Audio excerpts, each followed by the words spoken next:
What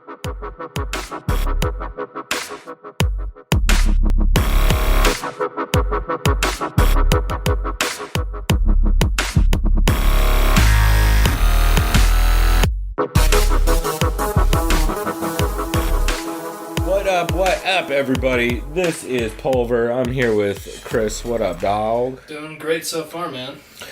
We just took a shot of Old Crow Whiskey, our unofficial sponsor of today's podcast. Old Crow Whiskey. It's plastic bottle, but it'll fuck you up, all right? And if you're the beer drinker, go with Oscar Blues Dale's Pale Ale. That's right. Dale's Pale Ale for when you want to rhyme a bunch. And, all right, anyway, back to the podcast.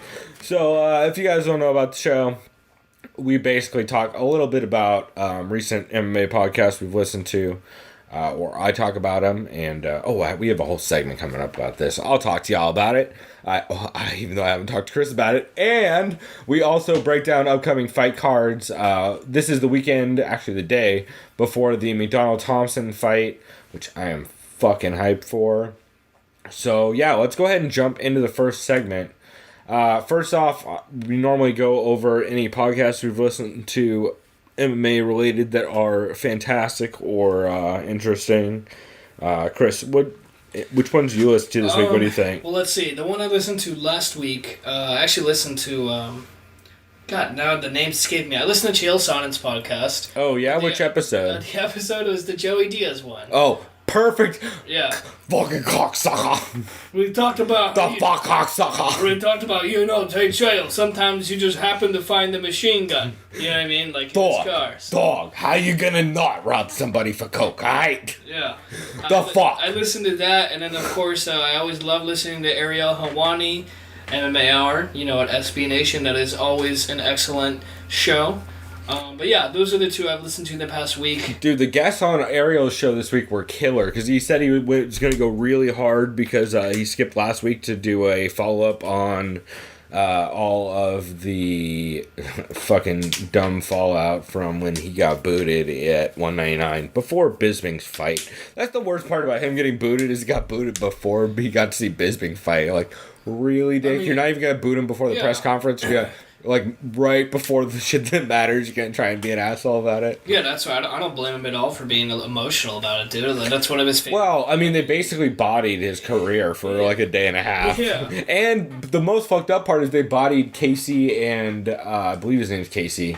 I think that's wrong, actually, now that I'm saying it out loud. Casey and Esther. Yeah, I know it's Casey, I'm pretty sure.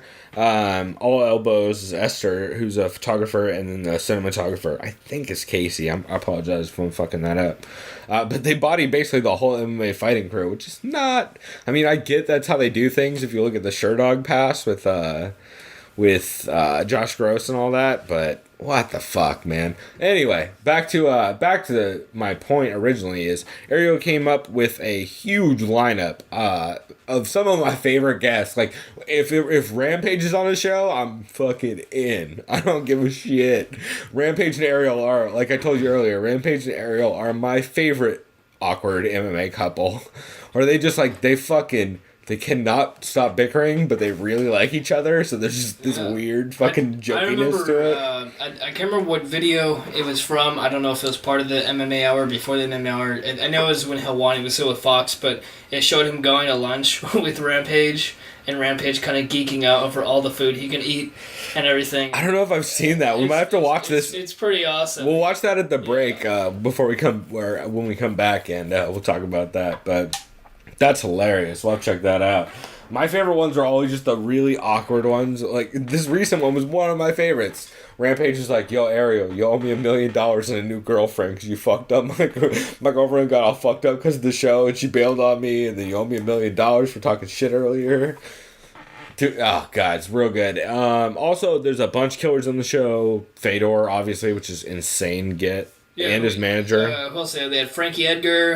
Michael Bisping was on Dom there. Cruz. Yeah, Dominic Cruz. Dom Cruz was on fire on that show. Oh, yeah, calling out just about what? Just with the whole... We'll get into it, obviously, but yeah.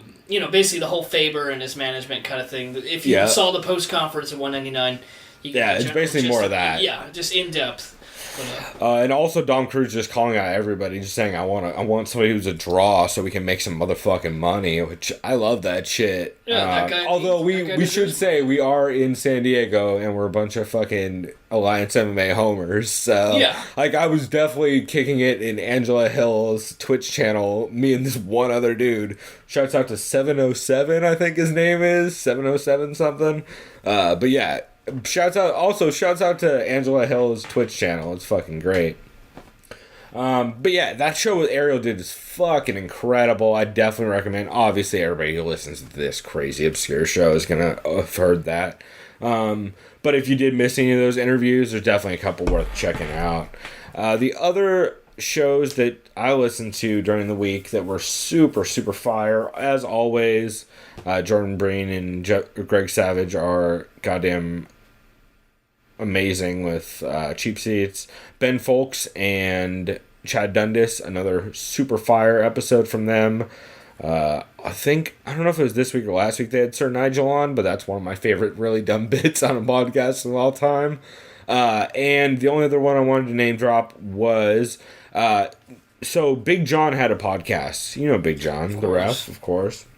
So he had a podcast, I don't know if you ever listened to it, called Let's Get It On. You've mentioned it to me before, and I think you played a clip to me one time. Yeah, we did. Oh, so we played a clip.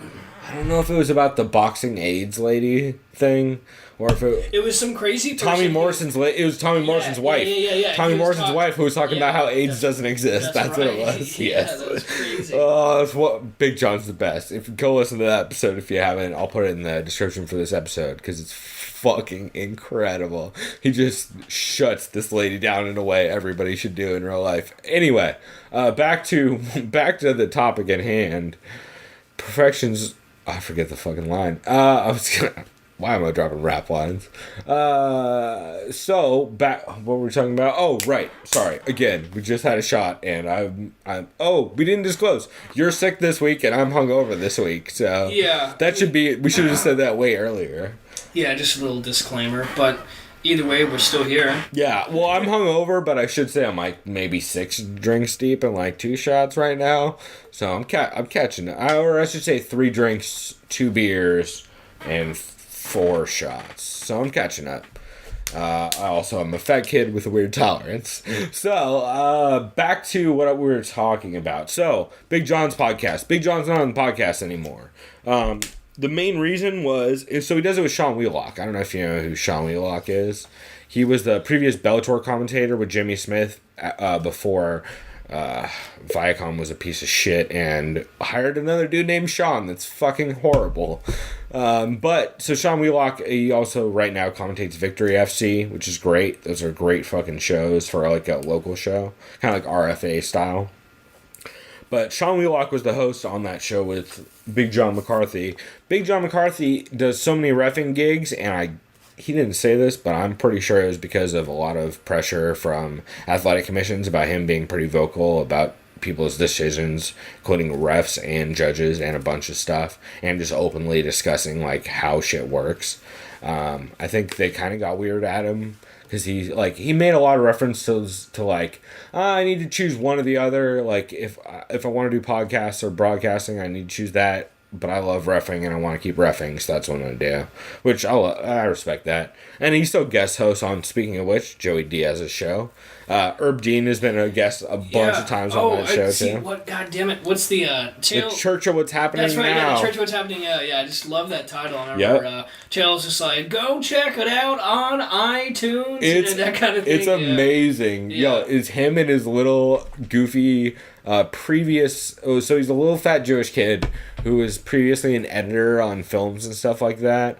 And he is Joey Diaz's buddy, who now Joey Diaz just feeds edibles to in insane amounts of like couple hundred milligrams at a time. Like just, yo, eat the stars of death, dog. You'll be good, dog. Yo, have 2 stars of death. You'll be fine. Or he would take edibles and he would rewrap them in less high milligram dosages. So he'd be like, yeah, dog, this is only a 25 milligram dose. You'll be alright. And it's like a fucking 225 milligram dose. Yeah, he mentioned that on the Chill's podcast, talking about how his friend was like, he's like, yo, I'm not even high at all. Oh, fuck, or something like that. Like, it just kind of hit him he hard. dosed Bert Kreischer's dad one time with popcorn. He's like, yo, Mr. Kreischer, you want some popcorn? He's like, alright. And Bert goes up, he's like, you ain't Joey Diaz's popcorn? Don't do that. Yeah. He's like, he ate it, dog. What's it gonna do? Like, I offered him popcorn, he ate it. He's like, Joey, people don't think popcorn is weed. Obviously, because fucking Joey Diaz. Anyway, what was our original point? Oh, Jesus, we went on a tangent. Sean Wheelock and John McCarthy had a podcast at one point. That podcast, John McCarthy left because of the reffing stuff, and now he has on Filthy FRB show alum Ben Askren, who is fucking one of the funniest dudes and just most entertaining people of all time. Plus, he's a motherfucker of a wrestler and fighter. And then they also have Joe Waring, right? Am I fucking that up? Pause. I don't want to fuck his name up on this. Warren. Joe Warren. Why did I say Waring? I knew I was close, but I panicked and said Waring. Alright, Joe Warren, who's, both those dudes are super, super funny. And they're on there with Sean Wheelock, making Sean Wheelock uncomfortable the whole time. They're just talking mad shit on everybody. Because I don't know if you know who Ben Askren is? I definitely have heard that name. I've seen that name. So he was a murderer in Bellator. He basically just shut everybody down. A lot of people didn't like his style because he's a wrestler, which is real heavy top game. Mark Coleman style, with less boxing and more just dominating the fuck out of you in wrestling. Like, he probably could box alright, but he doesn't need to because he just takes you the fuck down and punches you in the head for fucking as long until you give up or until the fight ends. He's a beast. He won a bunch of Bellator titles. They got all uppity and weren't fans because fucking Viacom pieces of shit. And then he went to ONE FC where he's now like murderizing dudes. Except for one cheater that is a big baby. I'm not going to talk about anybody who came his way. I shouldn't say he's big baby because I don't fucking fight. But man, it's a really aggravating story of that dude. Anyway, back to what we were talking about. So Ben Askren and Joe Warren are on the podcast. Also, Sean Wheelock calls him Ben Joe, which is like Ben Joe and I, but it just sounds like Ben Joe every time. It's real good. They discussed the Muhammad Ali Act. They discussed Kimbo a bunch. And it's quickly becoming one of my favorite podcasts. Like, it's fucking incredible. So I definitely recommend people check that out. They're doing really interesting stuff. Also, that was earlier in the week. I heard they might be putting one out today, the day we're recording this on Friday.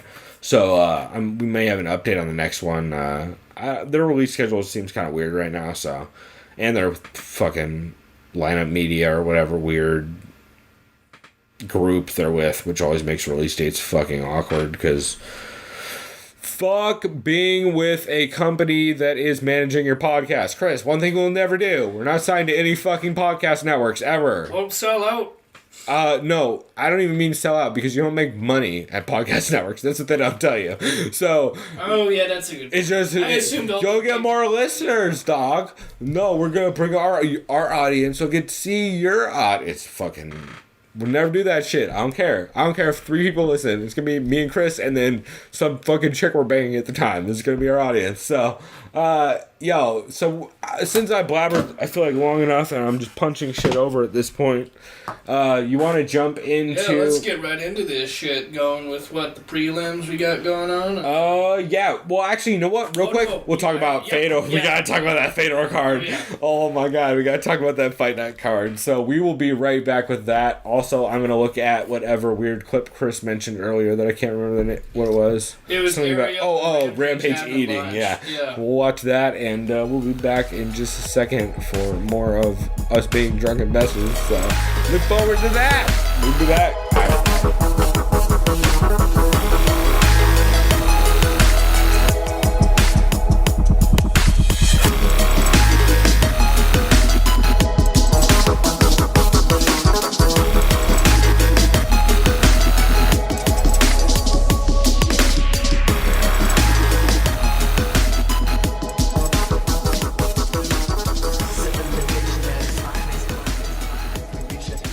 right, we're back. Two things. Chris first remembered a bunch of podcasts he listened to that he just forgot to mention earlier, so we'll go to that right now. And then I have a weird new segment that we're going to start, which I haven't even told Chris about, but it 100% involves him, and I don't know, he might be like, fuck you, never. So we'll find out. So Chris, first off, you were talking about podcasts you listened to recently. Yeah, actually, I've been listening maybe for the past couple of weeks. Submission Radio, they're based out of Melbourne, Australia. Yeah. And I discovered them via YouTube. Just subscribe to their channel, liked their interviews. They always have a really good lineup of fighters. And so I was gonna say, yeah, for Submission Radio, they actually do really interesting interviews because they never ask the same questions as anybody else. They always try to ask like either weird lifestyle questions about like whatever shit the fighter's into, or just like weird opinion questions, maybe on fighting, maybe not. But that's one thing I really love about their podcast is they rarely, if ever, actually ask a question somebody else asks. Like, because a lot of reporters just do that same like monotonous like, are you feeling ready for the fight? How do you feel about the fight? Are you how do you see the fight ending? It's been good camp. How's the weight cut? It's the same bullshit in most. Yeah, most to elaborate interviews. on that, I like their approach to the way they interview. Because you can't call it improv, it's just, in a way, it's on the fly, he'll just you hear him kind of go, yeah. Well, they're just funny as shit. And then they just go into things that, that we would find interesting, the audience would find interesting, and I like that approach a lot, it's cool, it's kind of refreshing. Well, they sound like some dude just drinking at the bar with whoever the fighter is. Yeah. Like, they're just like, hey, mate, like, raw. This sounds like an overstatement of an accent. It's not. That's 100% how their accent is. It's supposed to be Australian, but, I can only raw. try so hard. Yeah, I can't do Australian, so all my Australian turns down to, like, Cockney either of us is would really fine. be fucking called out on Australian, because I'm Yours is way better than mine. Yeah, I'm not even really gonna from do it. Melbourne. I don't know the lingo, so they kick me right in the fucking balls. Fucking crocodiles and babies, Orlando style. And don't forget the dingoes. Right. I turned into Cockney like 10 seconds in. I'm like, right, proper, mate. Yeah. Fucking right. Right. Oi. Yeah, anyway. And you said they had somebody dope on recently, right? Yeah, I just saw they had Cody Garbrandt on. They had Don Fry on there as well. Oh, he's a regular. You don't know this? See, I didn't know this. That's why I've only listened so Don Fry's a regular, Yeah. and he's like just like he is on MMA Junkie Radio. He's a regular on both of those, and he's just the saltiest, like just hardest man that's ever lived.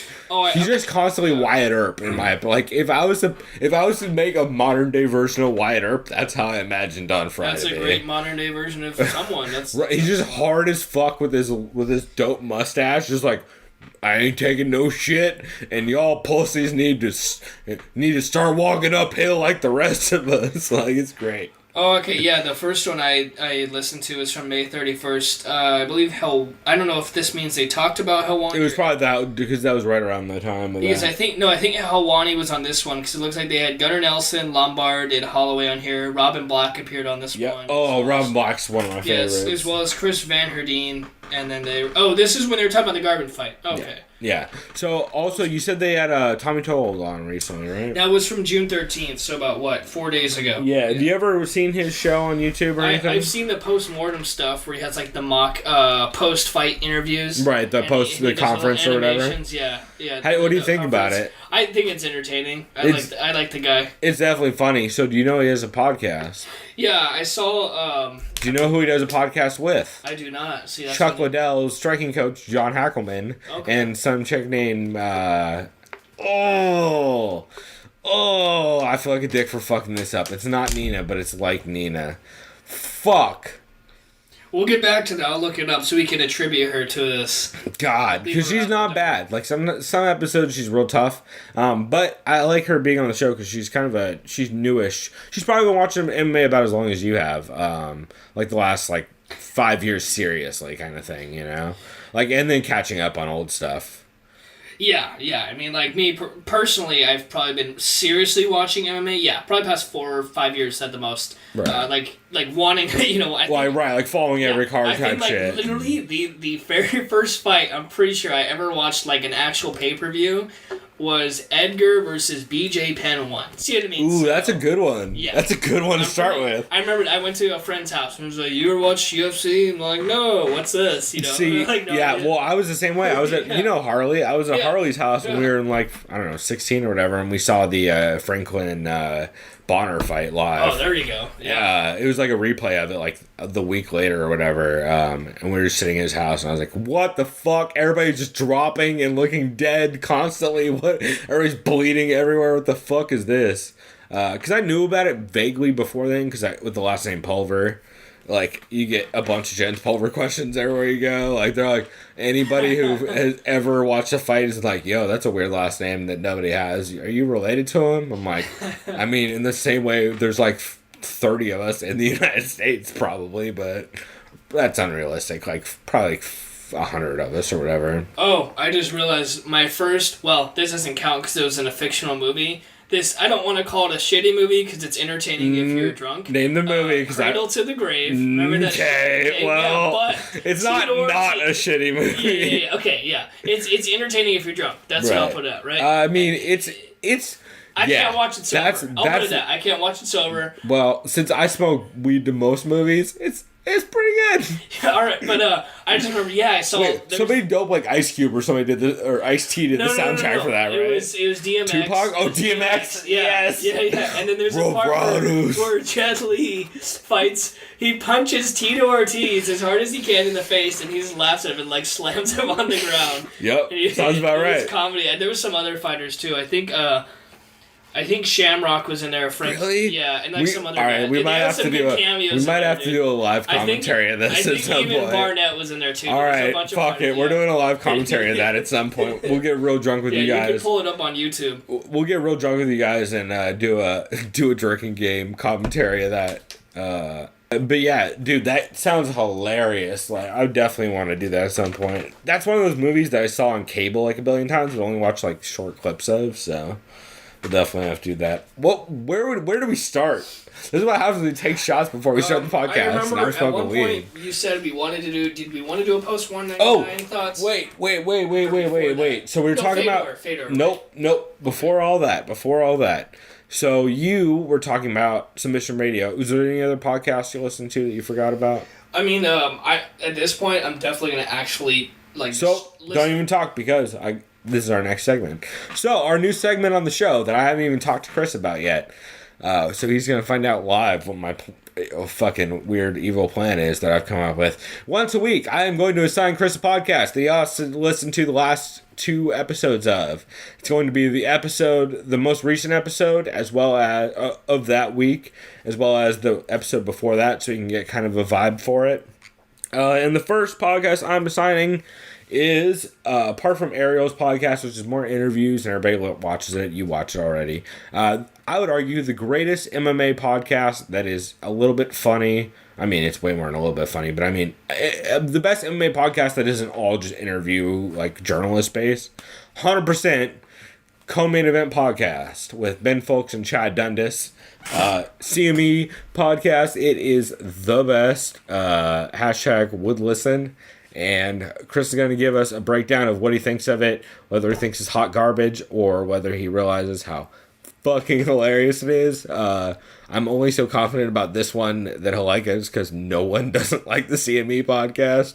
Their bits are solid and yeah, I'm excited. So that's a new segment. Basically, we'll just, after we break down each podcast we're listening to, we will do a quick breakdown of what Chris thought of the podcast he heard. Also, if he has any weird MMA threads I should be on Reddit or any weird podcasts or videos or YouTube channels or anything he finds, I'll take a look at those. So that is the new segment. It's going to be called Panic Mode.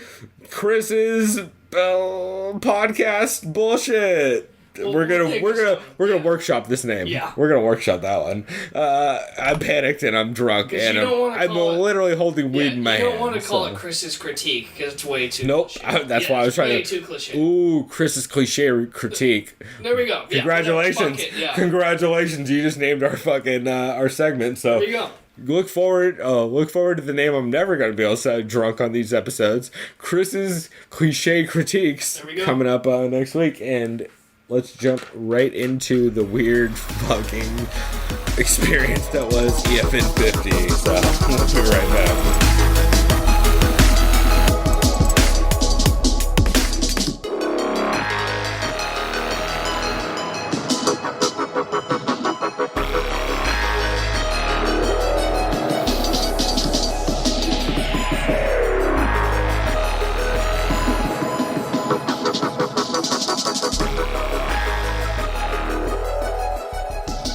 All right, we are jumping back in. We are about to jump right into the fight, the EFN 50 card. But first, Chris wanted to give. We forgot in the last segment, or actually, Chris thought of it after the end of the last segment. You want to do what was the YouTube channels you wanted me to check out? This guy named BJJ Scout. Yeah. Oh, yeah. So BJJ Scout I've definitely heard of from guys like Luke Thomas and a lot of those dudes, a bunch. Yeah, analyst guys. The heavy hands guys talk about him a lot. A lot of guys do, yeah. Yeah, because I was mentioning it in relation to the videos that intrigued me that he did were the breakdowns of Dominic Cruz's style. And how he moves, how he fights, how he breaks down his opponents mid-fight, that kind of thing. Yeah, he talks a lot about the dart and all that stuff. Oh yeah, like the crouch, Yeah. Oh, dude, was he the one guy that... I don't think he was. One of those dudes, maybe Jack Slack, that broke down the dart where Dom Cruz would throw the dart. He'd throw a punch like as an underhook, and then he'd hit the knee tap in the opposite direction. So essentially, he's going like literally crisscross across. I don't want to credit one of those guys because I know it's. I know it's one of them. Because I know Jack Slack's the guy who does brilliant work for Vice. Fightland. Yeah. Speaking of which, Vice just picked up Austin Walker for video games from Giant Bomb. Shouts out to that dude. Big props. That's gonna be very cool. So check out Vice video game channel coming up. Because that's going to be fucking awesome. But yeah, anyway. So I'm going to take a look at... Do you have any suggestions on specific BJJ Scout ones recently that I should take a look at? Like any crazy... Dom Cruz mostly? Yeah, the Dom Cruz ones were solid. I know the Cruz versus Dillashaw one was kind of nuts because that'd be a really interesting one because there's so much fucking footwork. I think he had a post-fight one, I believe. That would be awesome. So I'll definitely take a look at that, and I'll have an update next week, just like you'll have an update on the co-main event podcast. Oh yeah. I would argue maybe the best podcast in all of podcasts, at least related to MMA. So we are going to next jump into our segment about breaking down the fights we recently saw. So I watched this card while I was at work today. We're talking on Friday the 17th of June. This was the really, really weird EFN 50 card. Have you ever watched the EFN card before? No, this is my first time. And what is it? Me neither. Eurasia Fight? Yep, Eurasian Fight Network? Not network. There's no way. I don't know. Something. Nation Network, something like that. Either way. Fight Night. Eurasian Fight Night is what it is. So I was only able to flip through this basically like randomly through the day because it started literally when I started work. So I finally was able to start watching legitimate chunks because it's also weird to just be sitting there watching half naked dudes wrestle at your desk. Like, I'm into it and everybody gets that I watch MMA, but like also I don't want to have to like have that thing where like somebody's just bloody all over my screen while the chick behind me turns around and is like, really? Yeah, you have to explain I have to explain to the French Canadian chick like, hey, remember GSP? He did that. So it's kind of like that. Please don't tell anybody. It's not worth it. I only caught chunks of it. However, during my lunch break, I did catch I caught the end of the Vitaly Minakov fight, which is just fucking weird from what I saw. And then I saw the Fedor Fabio fight, which is really the only one anybody like. There's a couple of fights on that card that I do want to go back and watch, but I didn't see nearly enough of them to talk about them. Which of them did you see? I actually started with Kirill's Sidelinekov. Go ahead and butchering all these. I was gonna say, go ahead and try it. Names. Yeah, I was gonna say, good luck. Slavic names, whatever you want to call them, right? That's probably racist. I don't. I don't know if that's politically correct, so apologies in advance. Well, by the way, I'm only saying that as a guess because I don't fucking keep up on these types of things. I have no idea. But if you're saying... I'll say Russian names, sorry, even though technically that's not correct either. I mean, it's pretty offensive to the Belarusians. And it's offensive to the Ukrainians, too, and those guys, and the Croatians. And okay, either way, you get my point. Kirill Sinanikov versus Ruben Wolf. So Kirill is Russian, and Ruben Wolf's the German guy. Anyways, this was a war. It was a freaking war. Was it? Yeah. Oh, yeah. Kirill Sinanikov, this dude was just beating the crap out of him in the first round. Just a bunch of his stand-up game was good. He had good boxing. He had good Muay Thai. He had the knees in the clinch, and he almost finished this Wolf guy. Was it super one-sided, or at first? Yeah, right. It was. He almost got to finish in the first round, and Wolf survived. The German dude survived. Yeah, the German dude. He kind of Dennis Severed his way through it. Yeah, yeah. And then all of a sudden, dude, this Wolf guy hits him with this overhand right and just stuns the hell out of him. And I'm like, oh wow, now we got a fight on our hand. The second round, it's just at one point those dudes are just throwing blows, just no blocking, just straight, just left hooks, right hooks, overhands, uppercuts. It's just this clinch game, and they're just bloodied up. Especially the German guy, he couldn't even breathe through his nose. They were saying he was spitting blood out of his mouth and his nose. Oh, that sucks. Where they're starting to drain, so they're coughing up blood. I thought he was about to just collapse at one point, but he toughened out the second round, and in the third round, it was just kind of like. The Russian guy, Kirill, was just point fighting him, and then that's why he ended up getting unanimous. But yeah, I love that fight. It was a great first fight to watch. Holy shit. Yeah, that was when you texted me. Then you were like, holy shit, this might be the best fight I've ever seen, right? Yeah, it was great, dude. Alright, cool. I'll have to watch this. You know what? After this next segment, we'll watch that fight before we start breaking down the next card, and we'll talk about that. Oh, fuck. You know what we forgot to watch? The Ariel Clinton thing. Oh, yeah. So we'll do that. We'll do both of those at the end of this. And we'll have a whole weird break where we talk about bullshit that we talked about previously. This is going to be a weirdly formatted show. This is why we're doing pre-release episodes. Because you guys might hear these, but they are all practice for us, basically. So that we get a regular-ass format down. So did you see much of the Vitaly Minikov and Peter Graham fight? Yeah, that was I saw the last 3 minutes of that fight, where one of them, which one had the beard? Well, no, it wasn't 3 minutes because he beat him in well, yeah, I guess it was 3. Oh no, it is a 5 minute. Wait, no, wait. Which fight had the dude with the giant beard versus the dude without the giant beard, and they were heavyweights? The one I was just talking about. That was that fight? Okay, I saw the last 3 minutes of that fight. Which one had the beard? The non-German dude? The German guy, Wolf. Really? Yeah, he was the bearded guy. Oh, okay. So all I saw of that fight was Wolf throwing heat at the end of it. Yeah, see what I mean? Because the other guy's... Gotcha. Okay, this all makes so much more sense. Yeah. That's right. Yeah. Minikov did have a fight after that, and I had to go take some calls. I forgot about that. Yeah, okay, Minikov this makes more sense. It was super fast submission. I mean...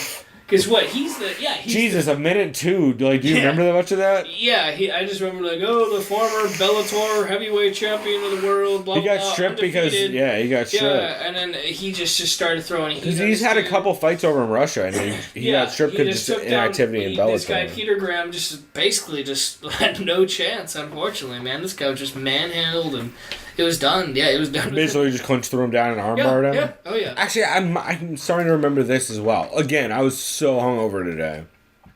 I got real hyped about watching old Fedor fights last night and drinking whiskey. And then Angela Hill was on Twitch drinking. And so I just doubled down on my super classy and professional pink lemonade whiskey like I do. Which Angie Hill kept calling me a Southern Belle for. God damn it. But, by the way, if you haven't checked out Angie Overkill Hill on Twitch, she's, by the way, the Invicta champion of 115, former UFC fighter. She was on Tough. She's the black chick with the giant afro, the mohawk afro. That's just one of the coolest chicks of all time. She streams a bunch of COD3. Nope, that's not right. Why did I say that? Call of Duty Black Ops 3. That makes more sense. Because why would you stream COD 3? That's not even the stuff they're remaking for this next thing. Yeah, you're going to go with the best World War II one. You either go with COD 2 or you at least go with World at War, arguably. Right. Yeah. So she's streaming that. Also, I did throw some donations her way. So hopefully she should be streaming Overwatch on PS4 soon, too. because who doesn't like watching Overwatch streams? Her and Jessamine Duke and Shayna Baszler, best Overwatch streams around. Also DJ, obviously. But back to this card, since this is what this podcast is going to be, by the way, you guys. All tangents, all weird relative shout-outs to shit we're into. Like, this podcast is 90% references to shit you should be checking out and 10% content on MMA fights, because that's about how much we know about MMA. I feel like that's a comfortable number. Like, we got a good 10% knowledge of MMA compared to fighters. If we're going to attempt to be analytical, it's literally an attempt, and it's just our biased Absolutely. saying, well, I would have done this if I was a fighter. Well, not even if I was a fighter. I don't even want to go that far. I'm just saying, like, this is how this fight went. This is how this fight went. This is my guess at how this fight's gonna go. It's MMA, it's shitty MMA math. Let's be real. Yeah. Speaking of which, shitty MMA math. This is one of those fights that I thought about hitting, throwing like $2 or $3 on Fabio on. But he was only plus 500, which is not enough money to throw on fucking Fabio. Which, like, I was like, Fabio's real durable and he throws hard when he gets boxed up real hard. Like, he'll just basically shell up against the cage and try to throw a really hard hook, like his fight against Rampage. So I was like, I kind of don't hate that. Maybe it's a weird early stoppage. But two things stopped me. Number one, he was fighting in Russia, which that's not going to help Fabio Maldonado. Just like if they fought in Brazil, it wouldn't help Fedor. And number two, it was only plus 500 at the start of the fight, which, fuck that. Fedor is minus 900, Fabio is plus 500, and I'm looking at Bovada odds when I checked that. So I didn't want to put any money on either way. It was a weird fight. Well, first off, I want to say before we even get to this fight, that whole fucking presentation of that card was weird.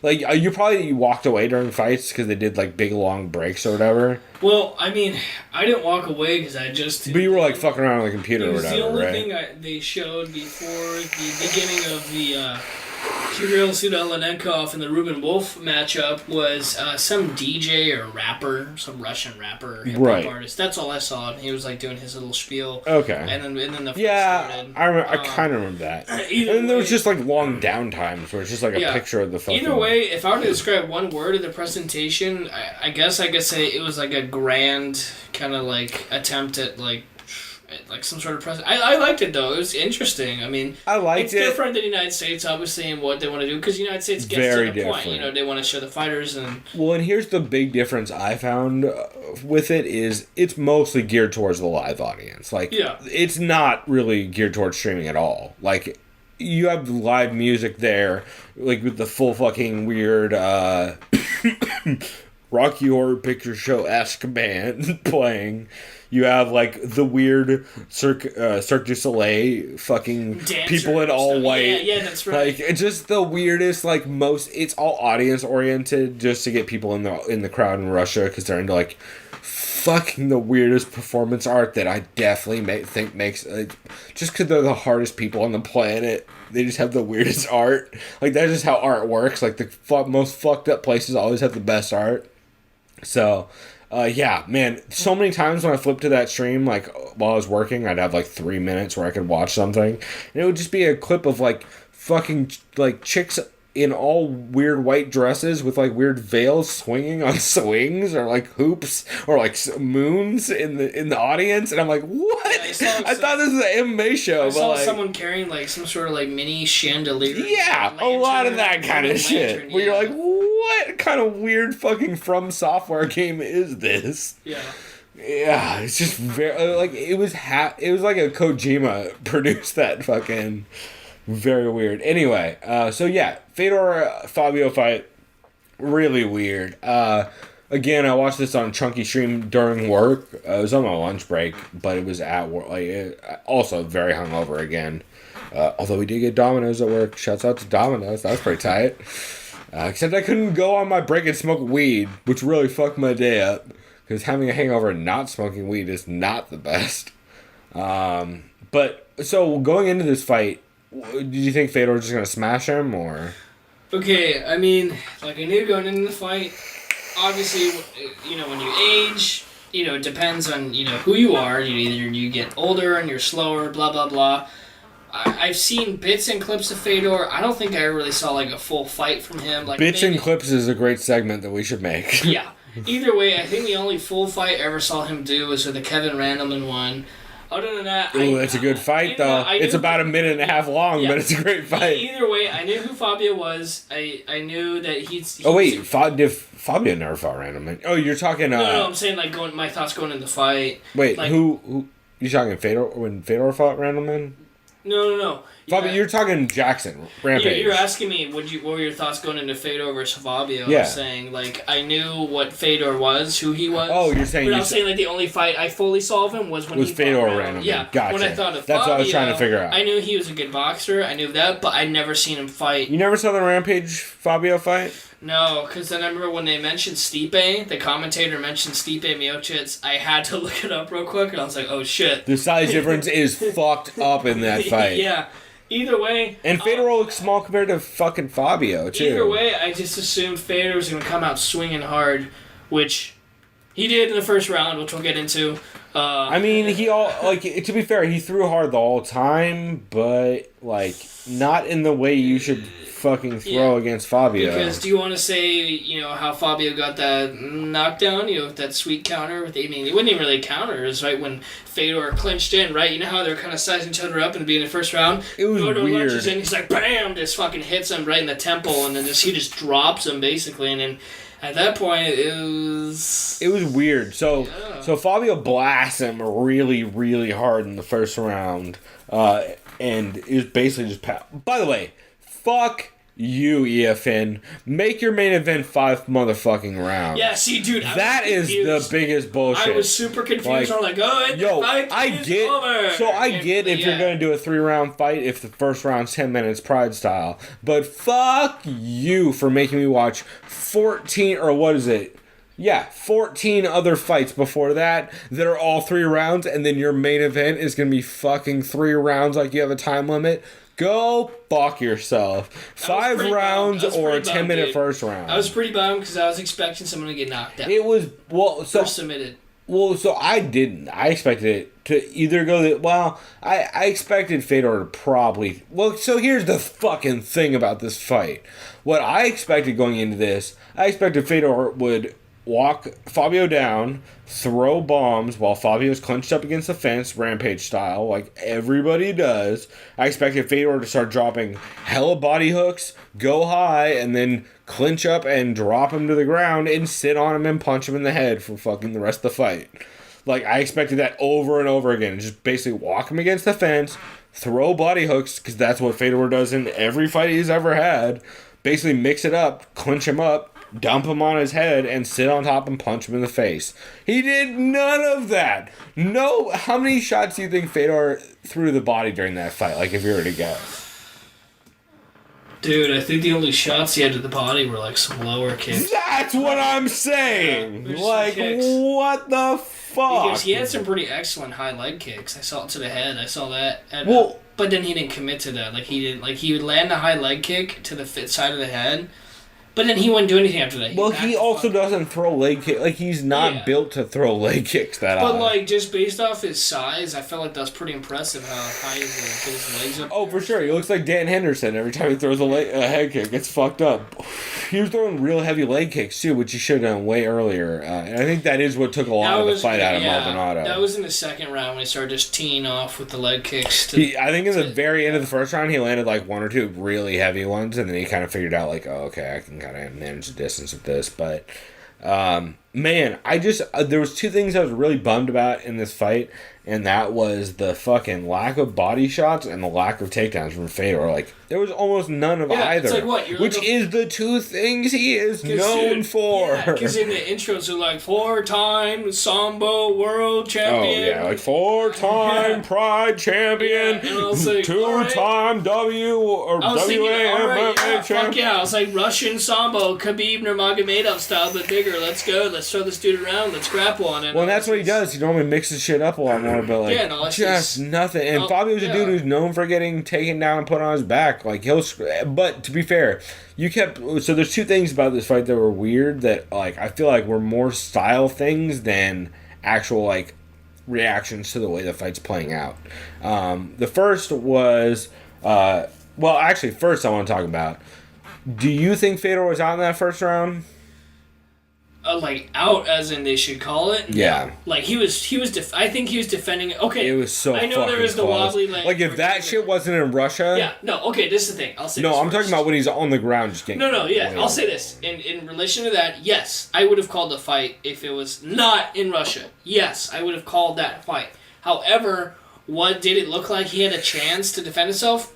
I don't want to say kind of. Sometimes. At one point, he didn't even have his hands up. I'm like, oh, it's over. Big John would have bodied that fight fucking way earlier than that. Any North American ref would have stopped that fight. Yeah, I feel like it's right. Like you could see the ref that was there physically almost stepping in. He would go 3/4 of the way in and then just kind of hover there and panic and be like, I can't stop it because Fedor's getting beat up. I have to just kind of let this go. Because Russian, because they have my children. Not really, but Well, also he'll get killed. He'll get off on the way back to his house. Like this motherfucker's in a ditch outside. Whatever. He's close to being so that was I can't complain because Fedor fought his way out of it. It scares me. That shit scares me.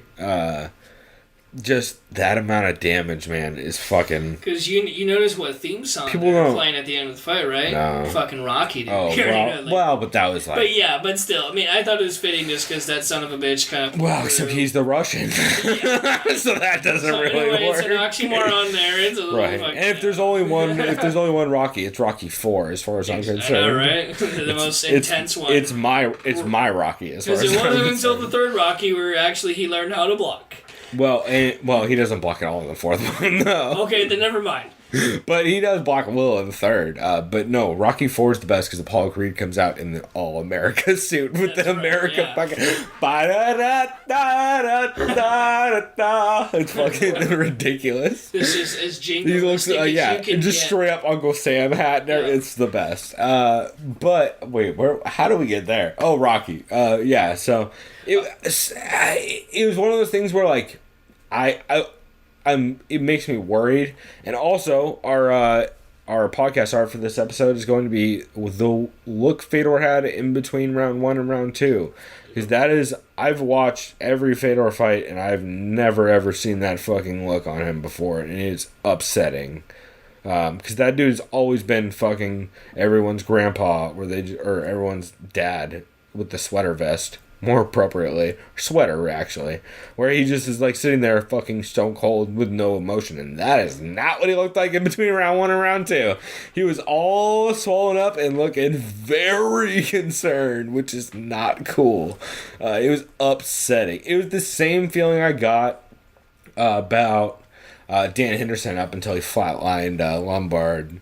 Same exact feeling where I'm like, I don't like this. This makes me feel not good. It's like late Chuck Liddell fights where I'm just like, this isn't fun anymore, guys. This is upsetting to watch. Marcon Stipe. It felt like that. It actually felt a lot. Yeah. It felt a lot like that. Also, it's one of those guys who so likable that it makes it so much harder. But yeah, he fucking survived that round and somehow made it the fuck out to the second round, which, Jesus, if I was in his corner, I wouldn't necessarily advise it for. It's like every time he separated, it looked like the fucking Vegeta fight where he's just like a fucking ballerina dancing all over the fucking ring because he keeps getting clipped and fucking wobbling. I saw somebody comment, looks like a fucking newborn giraffe out there. Well, I showed you the Vegeta fight where I think it's Vegeta. No, that's right. When he clips him, he clips him, and he does that. Yeah, he does that weird fucking ballerina dance and tries to clinch up and throw him to the ground. And there was a lot of that in that first round. And then after that, Fabio basically just gassed, and because he's overweight because he can't make fucking over 200 pounds on late notice with a gas tank, considering he has a shit gas tank at 185 against Rampage.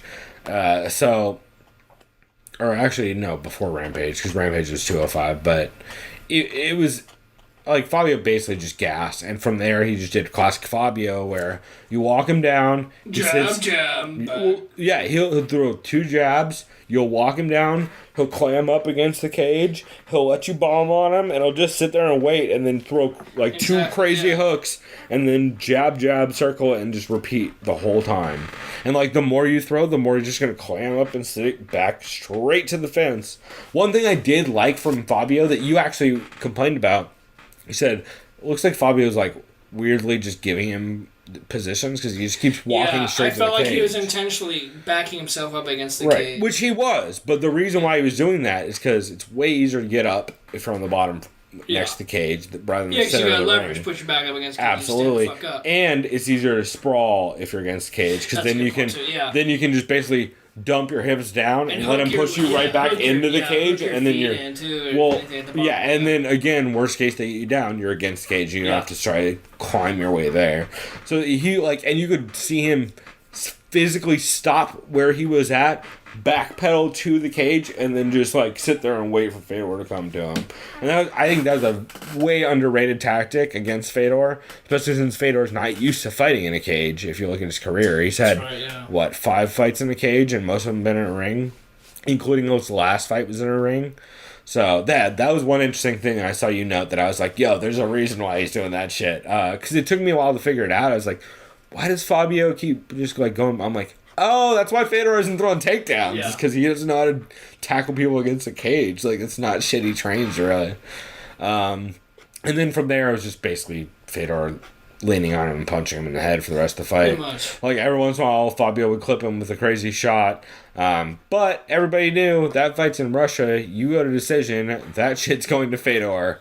Like, the president of Russia or some shit was in the audience. Dude, even the commentator, swear to God, he was by the way, we should talk about the commentator. No, literally, this was the commentator, if I could paraphrase what he said.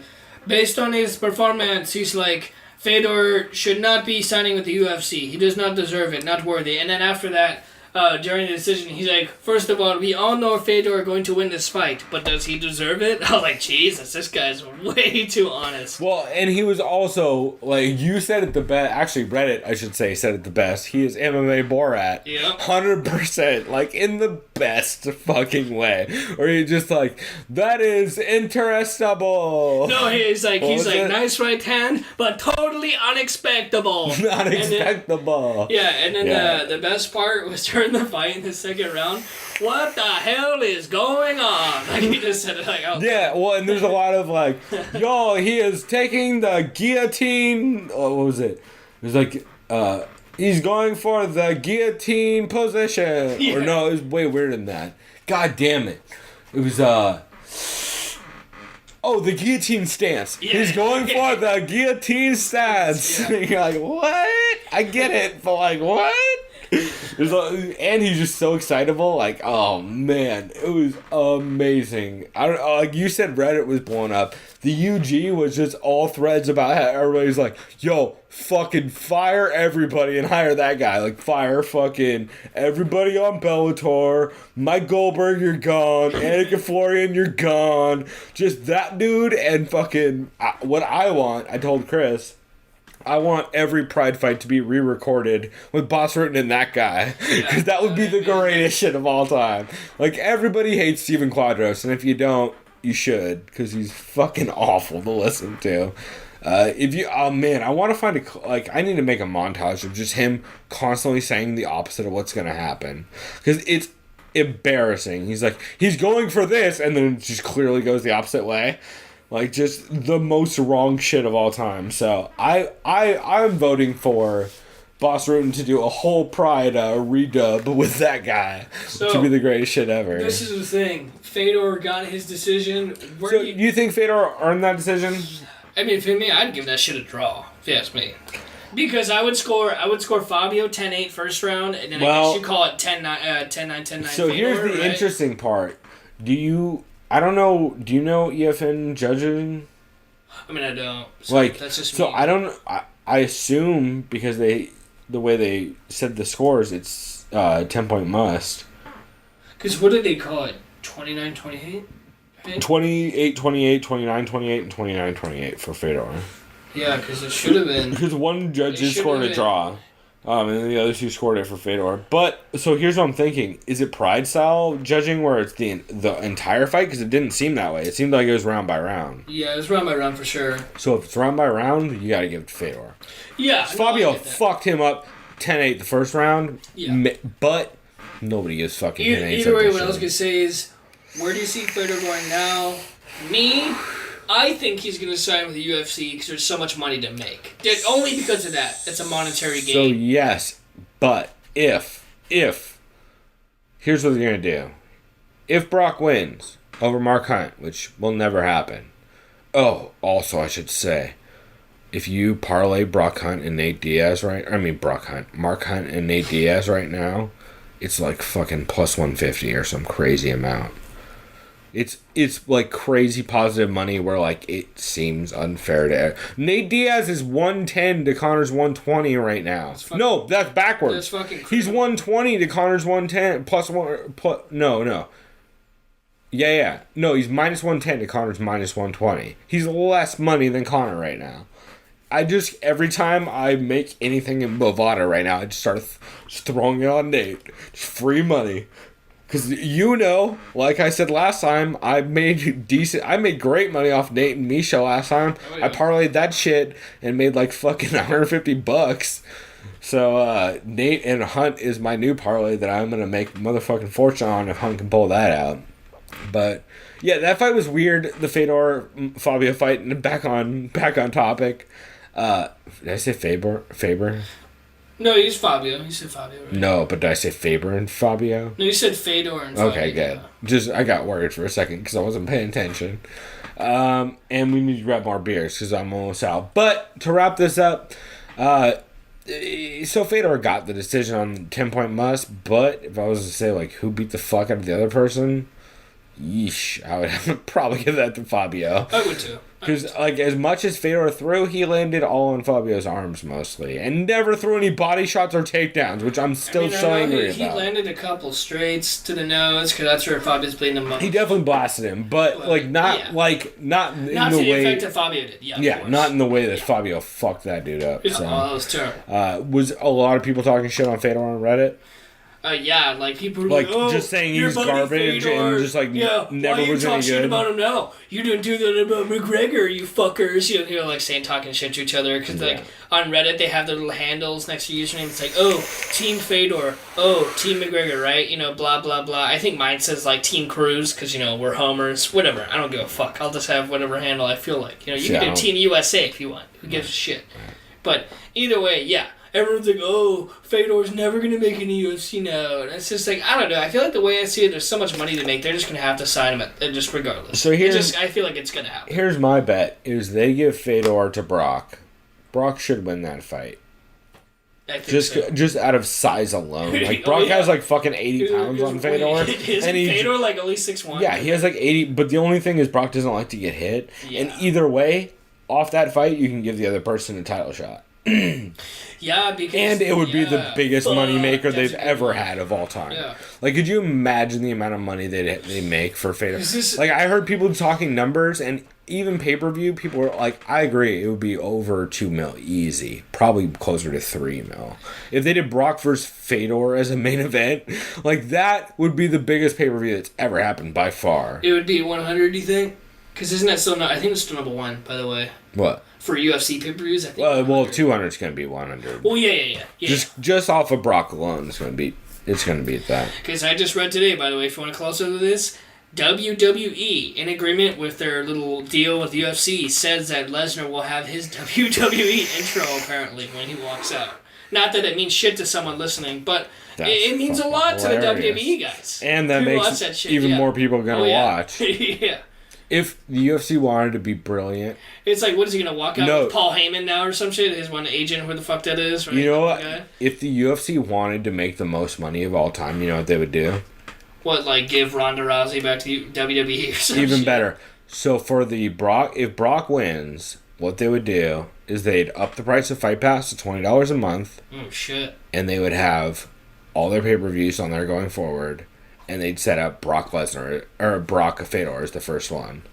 You would get everybody to subscribe that first time, and you'd make fucking because they're only making half the money on a pay-per-view anyway. Yeah. So say max they're making $30 on a pay-per-view. If they do a $10 cut on that and get all the money, and like double the amount of people would buy it if it's only $20 versus the fucking whatever crazy paper. Like if they really wanted free money, like, I think right now pay-per-view is usually about 65 max. It's about 65 max. Well, if they really wanted free money, like that's the way they would do it, because they would. Not only would they get an install base for Fight Pass, which people would eventually figure out, like, oh shit, every Brock fight's on here, every fucking Fedor fight, everything. Plus, there's all these free cards and shit. Plus, people just don't unsubscribe for shit once they do it.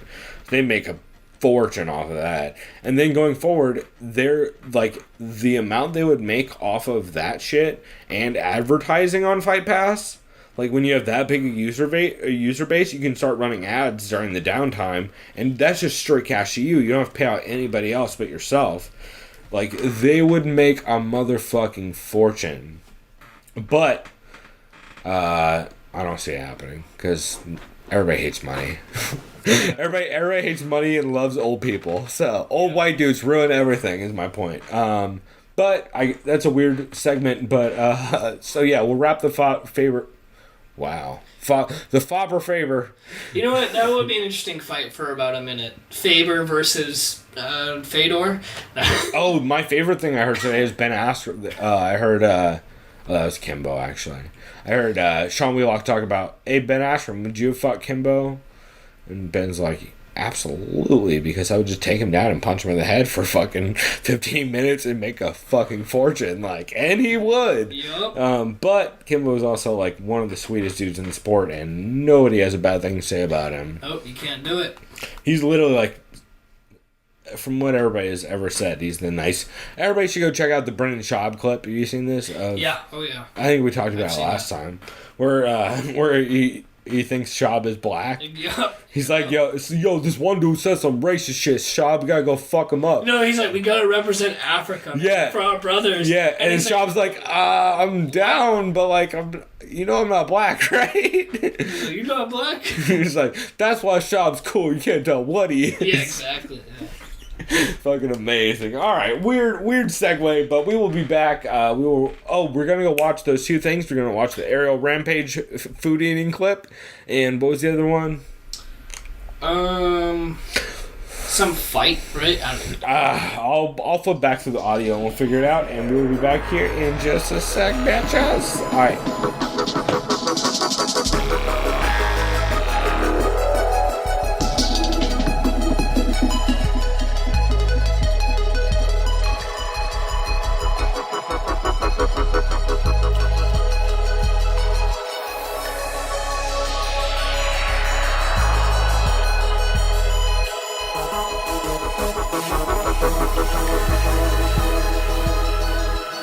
We are back with the other segment that we forgot to do, which is the breakdown of 199 real quick.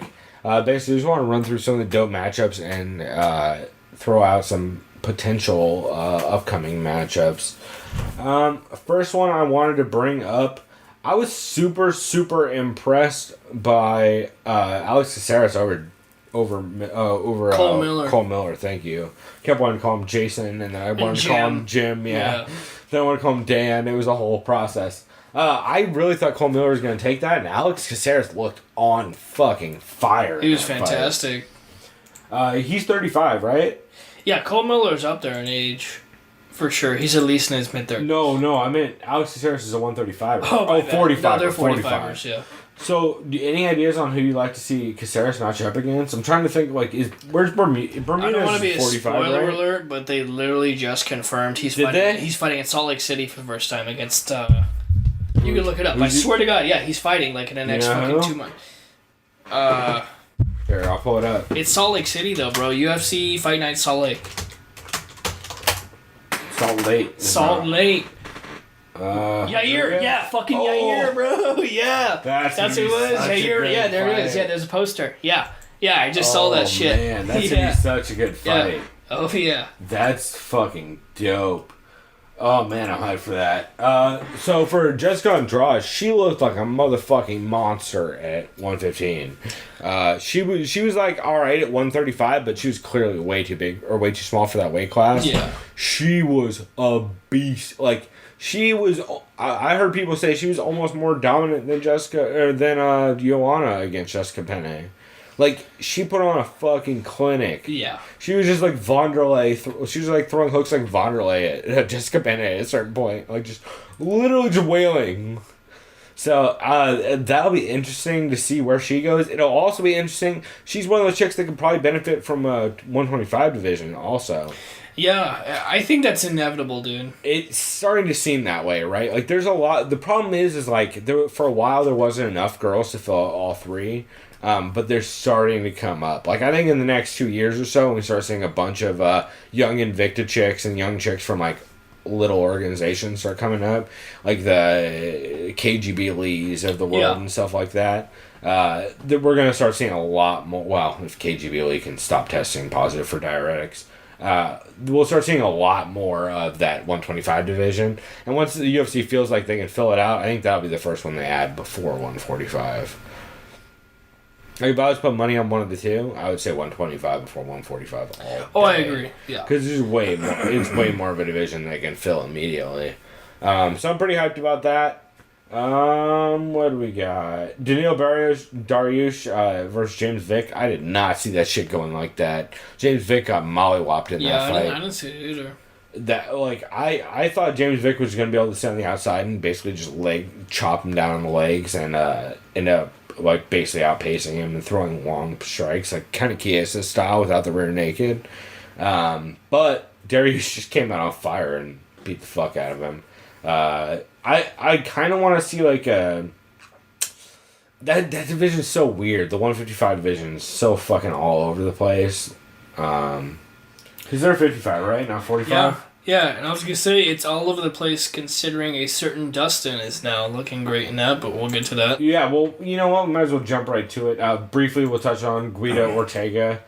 Yeah, Guida is, by the way... looking Ortega, way better. He idolized Guida, dude. That's what he's saying in all his interviews, too, which is kind of cool. Well, and Guido is also, like, looking way better, because he's fighting at Alpha Male this camp. Yeah, because who was he before he's at Alpha Male? I don't even remember. He's kind of been all over. I think he's been down in Arizona before. I think he's been at Jackson's before. He's kind of been all over. I think Arizona. I know for sure Jackson's. Maybe... I don't know if he's ever been up to the... up to Quest with those guys. He might have been like long time ago. I'm not positive though. I might be mixing him up with Evan Tanner or somebody. But anyway, Guido looked great in that fight up until he got mollywopped by Brian Ortega. That knee to the face, man. Jesus, 30. It was like a minute left or whatever. Like a minute 20 30. seconds. Was it only 30? Yeah. I think it was like 20 seconds, man. Jesus. And then boom. Brian Ortega's that dude. He is great at coming back from behind. Like he's done it over and over again. I wish he hadn't popped earlier in his career because it made me root for him a lot harder. That's right. But what are you going to do? He's been clean since, so I'm excited to see what that dude has coming forward. T-City is a beast, and I always like jiu-jitsu guys that are real scrappy like that. On to the fight that made me a shitload of money because it was so easy to pick. I didn't pick him by knockout. I thought I was going to go... Like, not in the first round at least. I thought it was going to go either second or third round, or Poirier's just going to outpoint him. But good googly moogly did Poirier put a beating on Bobby Green. Yeah, that shit was terrifying. Like, get that dude a top 5 contender stat. Yeah. He needs to be like fighting the fucking Pettises of the world if Pettis was still at 55. I know, because he's at 45 now. Yeah, he needs a top 5 guy because he is on fucking fire at 55. There was horrific stories of him at 45 talking about how like, oh, I would eat like 3 grapes and like 2 pieces of lettuce a day. Jesus. Yeah, like that's how he'd make 45. That's why he'd gas immediately and have no power. Yeah, because see, dude, if I was a fighter and it's like that, I would just like, what am I doing at this weight class? Yeah, well, that's what he said. And eventually, and since he's gone up to 55, he's been on fucking fire. Like, dude, I like him over a rematch against Conor if it's a 55. How about that? No, that's a good point. Especially since his hands have gotten so much, and his defense has gotten so much tighter since then. And he's at ATT training with monsters. So, I really like Dustin Poirier going forward. I'm definitely going to look for him to fade whoever he's fighting coming up. Hendo Lombard, this is one of those fights that we're like, I don't remember, because we didn't break down this card, did we? No.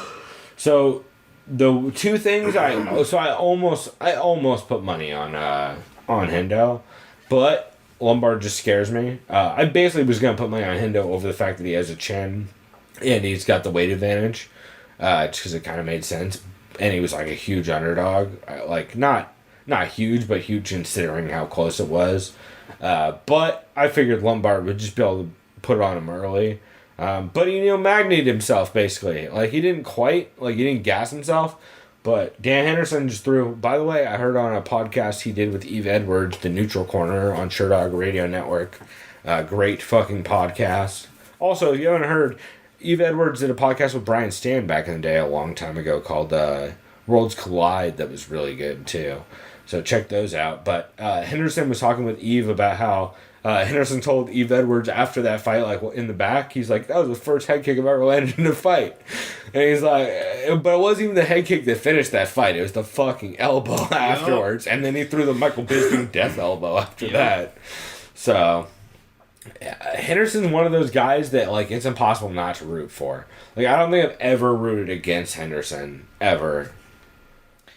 Yeah, I mean I never have. Like just because he's such that a likable guy. Yeah, well he's a likable guy and he's just like he's just such a fucking legend. Like he's probably the best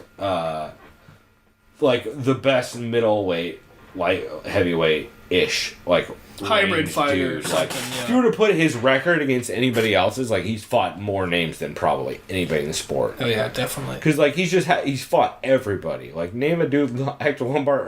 Hell, dude, didn't he fight fucking Fedor at heavyweight one time? He beat Fedor. Yeah, he beat Fedor. Yeah, exactly. Yeah. Yeah, I think it might have been light heavy. It might have been catchweight or something. Yeah, something weird. Because Strikeforce is weird like that sometimes. But I want to say it was light heavy, but I could be wrong. But Henderson's fought everybody, and he's a beast. So I love that dude, and I'm excited to see. I was excited to see him retire, and I'm equally excited to see him either fight Bisping or retire. Like either one of those options, I'd love. And if he fights Bisping, I'd love to see him win. Just like I'd love to. You and me were talking about, we'd love to see Bisping win before Bisping won that. Spoiler alert for later on, but. Yeah, I don't know. He's one of those guys in the sport that, like, he's real high up there in years, and I'd like to see him retire just because he can, and he's well off, and he can start a gym. Yeah, he's already solidified his career. He's super smart, and he's real good at commentary and stuff, which is... Him and Frank Mir are probably up there on dudes I'd really like to hear talk more about the sport. So, again, just a huge win for him. Lombard... Man, I don't know what Lombard does at this point. Like, does he stay at 185? Probably. Because, wait, he went up from 170, right? Or no, where was it Barboza that went... Fuck, someone switched weight classes, dude. He came up from 170, to 185. Yeah, I don't know. Yeah, I don't know. Maybe he goes up to 205 and less muscle mass? No, he can't. No, because he has to gain more. He's like 5'6". He's 5'8". He's so short. Yeah. I like him at 185. I think he looked good in part of this fight. He just got caught. That shit happens. Like, what are you gonna do? Dan Henderson throws fucking bombs. I don't know. I'm interested to see where Hector Lombard. You know what they should do? Lombard goes from here. Throw him against Rashad. Rashad already said he's going down to 185, supposedly. That'd be a weird fight. I don't like that. I don't want to see Rashad get bodied like that.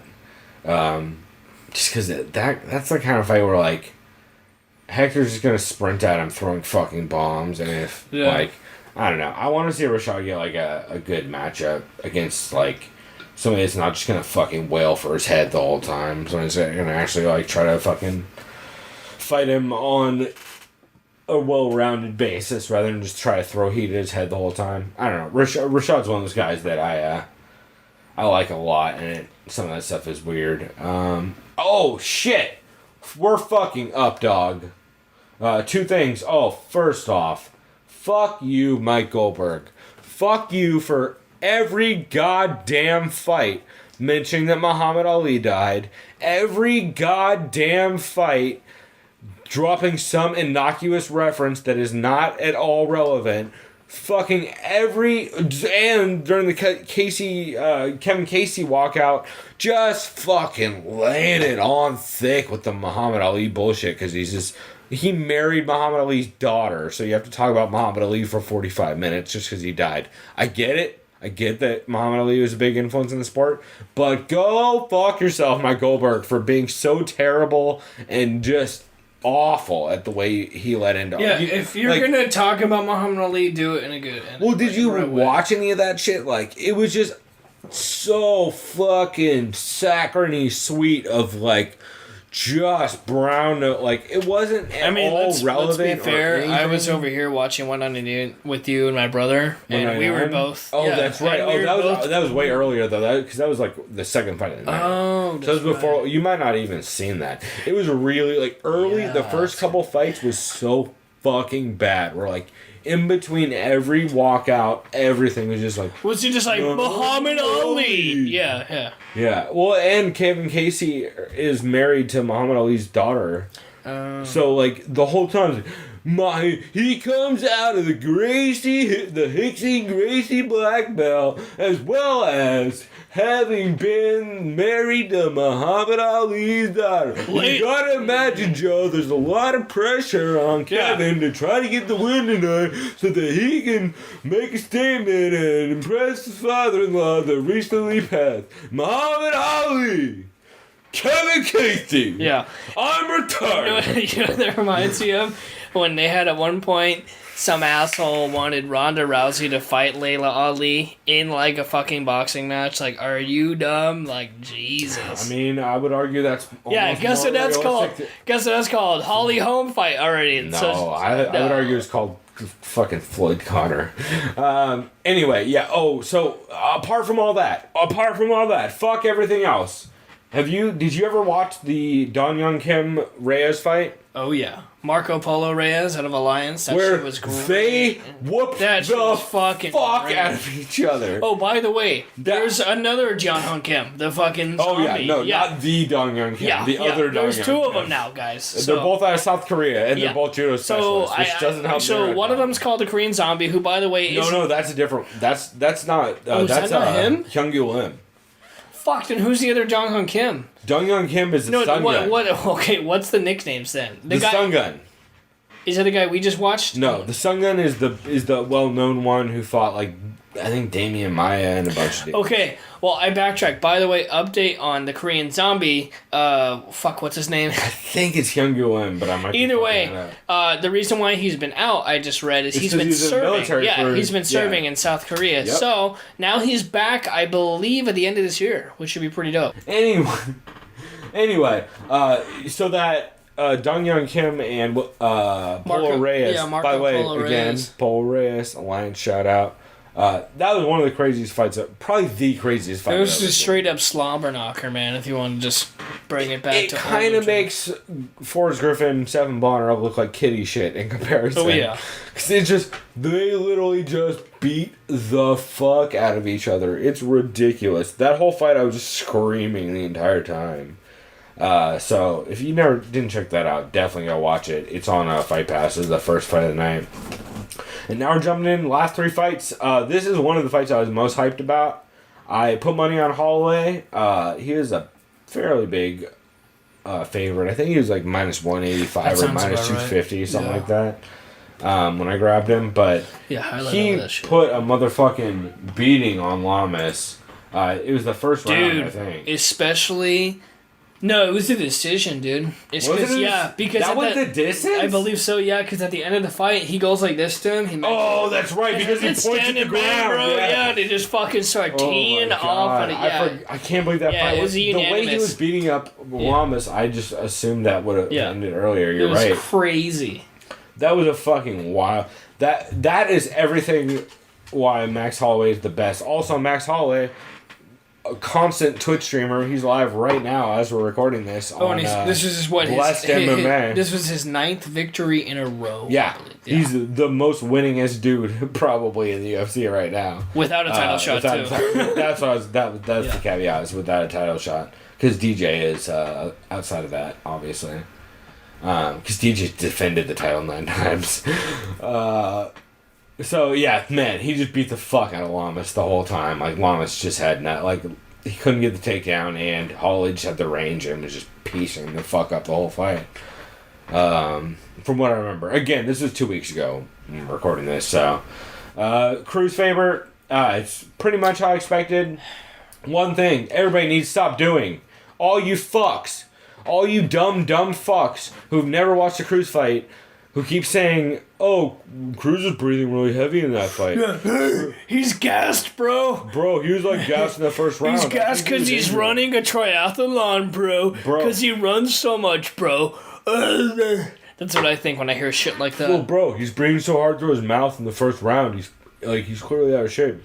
He's done that for every fight forever. I'm just going to go paraphrase what he even said to Ariel Helwani in the MMA. Right. Oh, I breathe hard because I lower my heart rate so that I can get more oxygen to my system so I could actually, get back to my flow. I get that. He lowered his heart rate. Well, and if you remember, I don't know if you remember, during the fight, I was saying, like, you and Kyle both said, like, dude, he looks like he's breathing hard. I was like, that's what he does every fight. Because before a lot of fights, I did a lot of fucking tape study. And especially for the Cruz one, I did a ton of tape study. I watched both the fights. I watched a bunch of Cruz fights leading up. And that's just how he fights. If you watch, he'll take a deep breath, and then he'll do a shoulder shrug, or he'll take off in a different direction every time. But it's how he resets, and it's how he keeps his pace. And yeah, it's... I might say... What's the defense on that? Just rough. It was fucking. It's rough hearing so many dummies. I don't know about on Reddit, but on the underground the whole fucking time it was just nonstop with the same bullshit of like, bro, you look gassed in the first round. Like, I was this is real good looking. Fucking Fight Pass is twitching. He's having a seizure right now. Yeah. Significant strikes. I don't see a defense stat. Defense, 69% by Cruz. Nope. 89. 85%. Wait. Or is that favor? No, that's gotta be... That's for strikes. No, that says distance, not defense, bro. That's... Yeah, I clicked... That fucked me up. Beer, stop. No, defense is in their fight card. It was before the fight, though. Watch. Click that. And then click on their name. Right, but that's... No, that's what I was looking at. This total defense. See that? Whoa, overall. Yeah.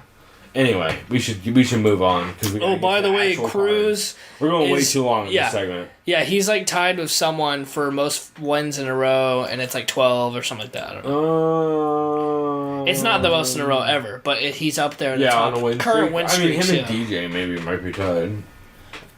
Which is weird. Either way, it was just super one-sided. He dropped Faber pretty goddamn hard. Yeah, you too. You were taking a piss when that happened to me, and your brother was screaming about it. We're like, oh, fucking... You're like, you came back in, you're like, what? We're like, he dropped him. We're like, oh, okay. And you watched it, you're like, oh, you mean he dropped him? We're like, yeah, dog, you fucking clipped him.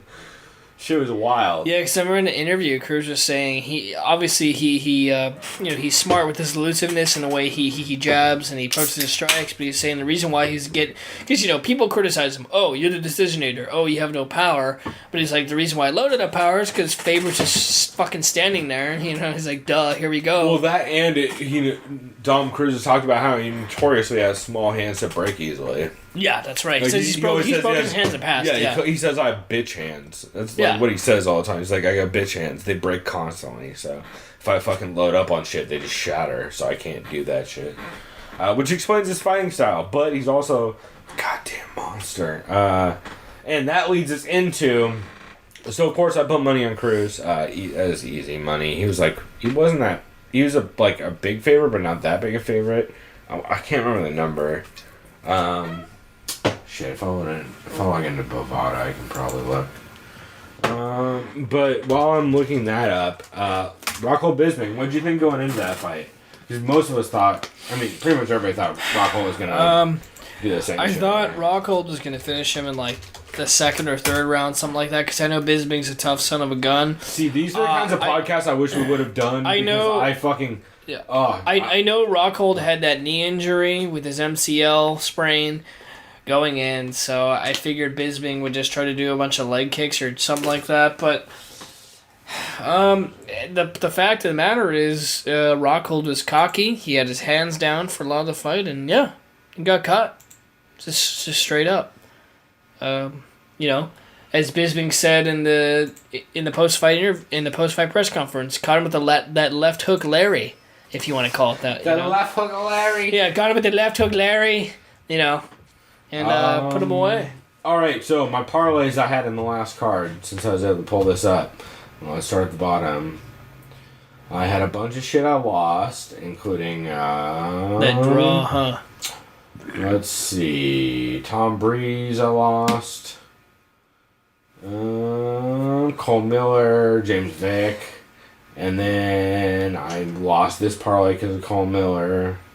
But I did... Okay, so I bet... Dom Cruz was only a minus 400. No wonder I kept dumping so much money on him. Because, by the way, if y'all don't know how stats work, and you haven't ever listened to Luke Thomas's show, people who have trilogies in fights, unless it's from a weird cut, like the Nogueira trilogy, or quadrilogy, technically with Fedor, or weird shit like that, whoever wins the second fight always wins the third fight. It's like fucking some crazy percentage, like 85% of the time. Dom Cruz was only a minus 400 favorite against Uriah Faber, which is insane looking back on it. So I dumped a bunch of money on Dom Cruz. I put money on Dom Cruz by decision. I threw a little bit of money on Dustin Poirier. The real moneymaker that I hit in this fight, or in this card, was I had a parlay with Holloway, Cruz, and Poirier, which was money. And then so one thing I will say, I did bet Bisping. I bet like fucking like a half a unit or some bullshit. And that's only because I lost a shitload of money on fights for a bit there. Shouts out to the fucking Verdum card. That 198 card fucked me by like $150.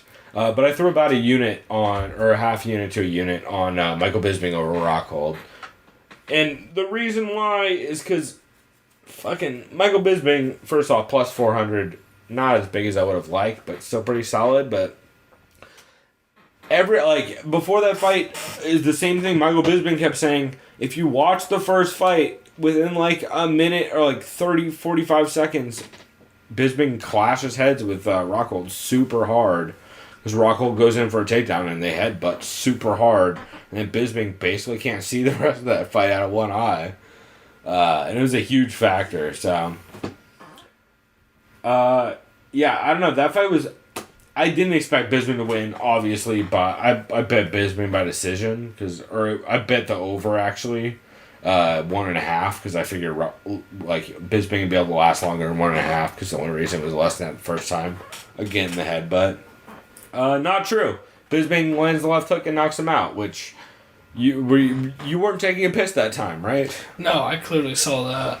I definitely saw that in action. You know, Rockhold had his hands down. Rockhold went for like some mid-body kick, and then Bisping... Rockhold did a feint, I think, and then Bisping just committed to... He did a right...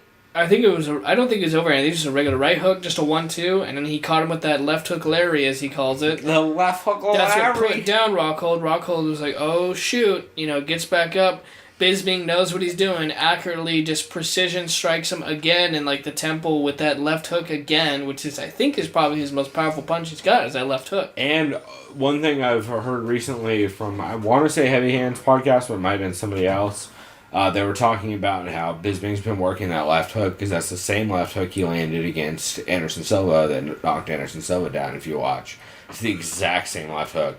And they say they've been working that same left hook for like a year and a half now. Basically just to get him a tight left hook so that he can clip people in range. Because he's a long dude for the size. And he's just really good at distance management. So, fucking crazy. I won a handful of units on that. So, pretty hyped about it. And yeah, that was mostly that card. That was honestly one of the funnest cards I've ever seen. It doesn't hurt that the first fight of the night was maybe the craziest fight I've ever seen. And Bisping won a title, which is... Again, just the most insane shit. Right here, that left hook Larry. Boom, right there. Same left hook. Yeah. It's the same thing, too, where Rockhold tried to tuck his chin behind his shoulder. Chris just showed the solo clip. But yeah, it was just a great card overall. And I want to watch it again one of these days here shortly. Just because it was super dope. So, alright, we've talked way too long about all this. So, we are going to... This is going to be like a fucking 3-hour podcast. Not really, but like 2. So, we're finally, goddammit, jumping into this week's card, the fucking Fight Night card. In Ottawa, Canada, in Rory's backyard, which should prove to be a little bit interesting. Absolutely, against Wonderboy Thompson, or Wonder Man Thompson. Yeah, he goes by Wonder Boy. He's literally a Wonder Man, whatever you want to call him. I think he just changed to Wonder Man, but he still uses the Tenacious D Wonder Boy walkout song. That's right. Yeah, fighting out of what? Simpsonville, South Carolina. That's right. That's where he fights. Yep. Also, shouts out to Chris Weidman's brother and Chris Weidman's sister and his brother. That's right. And did Wonder Boy train with Mark Henry too? A little bit? Yes, he's been training with Mark Henry, just like Weidman has, Okay, yeah, that's right. I would argue Mark Henry is probably the most underrated striking coach in all of MMA right now. He's just such a motherfucker. Especially when you look at the way Frankie's evolved. Oh my god. And Edson Barbosa, all those dudes. Man, Mark Henry's a motherfucker on the feet. That dude must be like just the scariest little man of all time to fight. So, he's like the... Oh God, who's DJ's coach? Matt Hume. Matt Hume. Yeah, same kind of thing. Where you're just like you're so unintimidating, but you're just the worst motherfucker to try to fight of all time. So anyway, hyped about this card. We will start breaking it down. This one will probably be a quicker breakdown. We won't probably run through stuff in super big detail except for the bigger fights. We'll go through that, and bitches, hold the fuck on. Go grab a beer. Go do something. I'm gonna have to make a drink or something probably. Maybe I'll smoke a bowl because weed. Shouts out to San Diego, and we'll be back.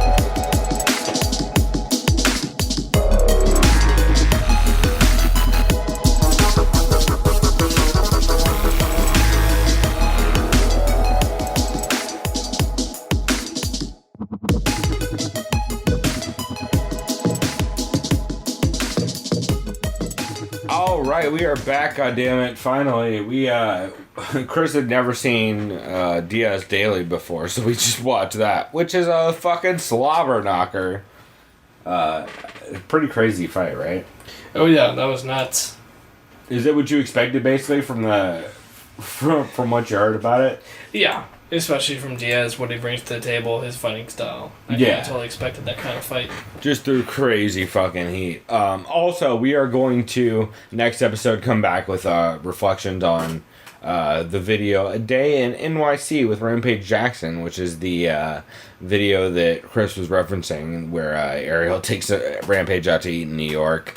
Only because they also evidently did a previous segment, about 40 minutes long, where Rampage took Ariel out to eat in Japan. So we're going to check both those out next week, and we'll have a weird breakdown of that. So look for that coming up. And yeah, we're going to jump right into the fight card tomorrow, which I'm pretty hyped about. There's a lot of fights on this card. Apart from the main event, like, it's not super stacked, but there's a couple fights I'm super hyped about. So yeah, let's go ahead and jump into... We'll start at the bottom and work our way up.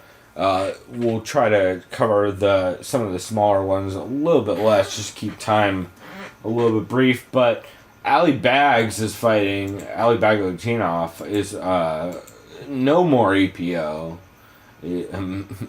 Puncher is his nickname, evidently. Didn't know that. How do you feel about the nickname Puncher? Well, he's Russian, so I'm sure it's just as simple as possible. What's your name? Puncher. Okay. Right. Yeah, I mean, that's about it. What do we call you? Puncher. He's fighting Revolutionary out of Tampa, Florida. The Revolutionary is maybe my least favorite nickname of all time. That seems pretty cliche as it comes. Revolutionary, especially if you're Cuban, like this guy. It's not great. Revolutionary is a win over Joby Sanchez, loss against Ray Borg. Good luck. That's all I have to say. Good fucking luck against Ali Baglatinov.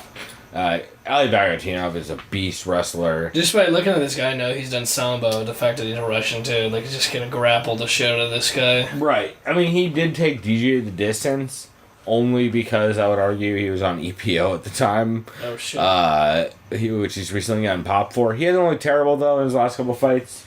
Here, I'll actually pull up his record, even though I don't think it's as relevant. He lost to Joseph Benavidez in decision, no shame in that, and then the DJ fight. Like, really, what are you gonna do? I mean, those are... If your last 4 fights have been Tim Elliott, John Lineker, Demetrius Johnson, and Joey Wan, you for sure should be able to finish a dude who has had 2 fights in the UFC.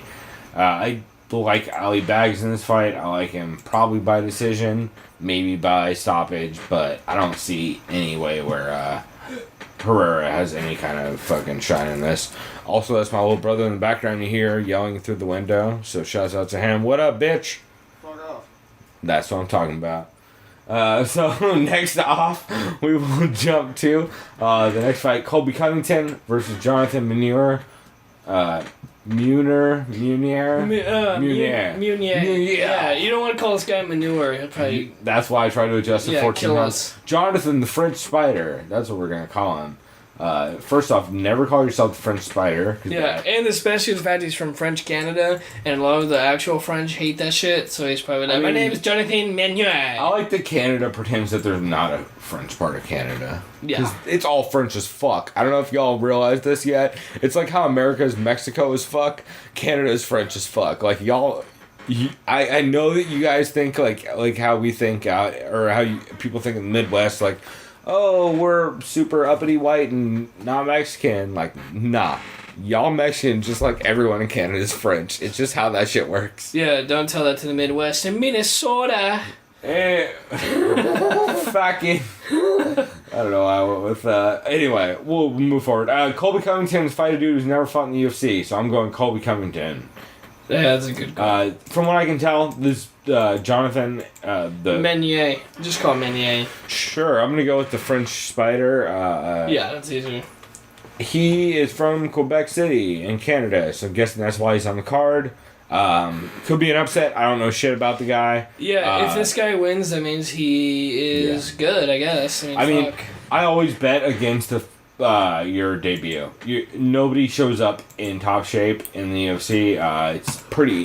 It's never 100% obviously, but I fairly consistently always pick against someone's first fight, just because, man, not only the pressure of having to show up in the big show and keep your stamina up, but also not only keeping your stamina up, but not getting worked by a veteran like Covington. I think is going to be a tough fucking out for the Spider. So yeah, I don't know. I again don't know shit about him. I'm excited for the fight. I love seeing new guys who, especially new local guys who, like, you never know when the next Yair Rodriguez kind of just scrappy for even better example, Polo Reyes kind of dude is going to show up and you're like, holy shit, this dude's just a monster. So it should be interesting. Next we got a fight I'm actually pretty hyped about. Ronda Marcos versus Jocelyn Jones-Lybarger. Jocelyn Jones-Lybarger is a previous Invicta vet. I definitely know I've seen her on a bunch of cards there. San Diego alum as well, even though she's fighting out of Glendale. So, double shout out, because she's got the San Diego hype and she's fighting out of Glendale. I like how they have San Diego Mesa College right on. Oh, shit! Alright, well, man, I wish I wasn't picking against her, but I am. Man, she's from Mesa. Wow, there's other chicks from Iraq. That's crazy. Well, Ronda Marcos is also... Well, her family from Iraq. She moved when she was a young kid. I see. She's from there. Cool, she's from there originally. She moved when she was really, really That's young. cool, though. She's from Baghdad. They basically... excommunicated? Is that the right word? They basically dipped when a bunch of crazy shit started going extradited. Down. Extradited, thank you. That's the one I was looking for. Excommunicated is when you get told to leave. Because I forgot, like, I get it because she's from there. She represents The Rock. That's cool. Well, but, Brock Lesnar's Rock in Canada, so what does it really matter? Yeah, see what I mean? That means, like, me or you. Like, Jimmy John's in Canada and, like, Tim Hortons, like, joined together to pay like, Brock off. Me or you would be like, well, I'm American, but my dad's Italian and my mom's Spanish. Right. Fuck it, Italy. No, it'd be like if I was like, yeah, I'm gonna rock the Polish flag, the Polish shorts, because I got some weird Polish jeans in the background, because I got a weird white kid nose. Just like I was reading, supposedly Cain Velasquez's Spanish is terrible, even though he represents Mexico. Oh, Verdun's is better. That's I'm pretty sure. widely reported. Man, I want to pick Jocelyn Jones-Lybarger, but Ronda Marcos has been on a fucking tear, and she's a beast wrestler. It's going to be a tough fucking out. You know what? Fuck it. It doesn't matter. I'm going to pick, because it doesn't matter, Jocelyn Jones-Lybarger. If I was putting money on this, actually, let's see the odds. What do you call If I was putting money on this, I would probably not put money on this if I was picking Jocelyn Jones-Lybarger. But Randa Marcos is 140-ish on most sites, so that's an odd. Is it Randa or Ronda? Who knows? It's Randa Marcos. It is Randa. Yeah, positive. Watched a lot of Tough. There you go. At least the female seasons, because they're way better. More intensity, man. Well, no, just a bunch of like young, really hungry chicks who are pretty recognizable from Invicta most of the time. Oh, I love Invicta. Have you ever watched Invicta? Yeah, like maybe 3 fights at the most. You should watch some Invicta. It's all on Fight Pass. It's amazing. They're fucking go to war every time. It's fucking crazy. Like it's like that Nick Diaz Paul Daly fight, but every fucking fight on the card, because they just Invicta fights. The girls just don't know how to not throw down. They just don't know how. They don't know how to coast a decision. Like there's a couple of them maybe that kind of do, but like if you hit them in the face, they don't anymore. Dude, they put more emotion. Dude, well, I guess I don't know what it is, but they are scrappy as fuck, and Invicta is by far one of my favorite promotions. Anyway, we're gonna pick Jocelyn Jones-Lybarger out of pure fucking Homer San Diego pride, because we both went to Mesa College down here in San Diego. I wouldn't. I'm not putting any money on this fight. Random Marcos has beast wrestling. Just call it a pick'em. Whatever. Right. A pick'em where I would pick Random Marcos if Jocelyn Jones-Lybarger wasn't the homie. But she is, so I'm going with her. Fuck it. Also, Jocelyn, to be fair though, Jocelyn Jones-Lybarger is scrappy as fuck. She's had some wars in Invicta.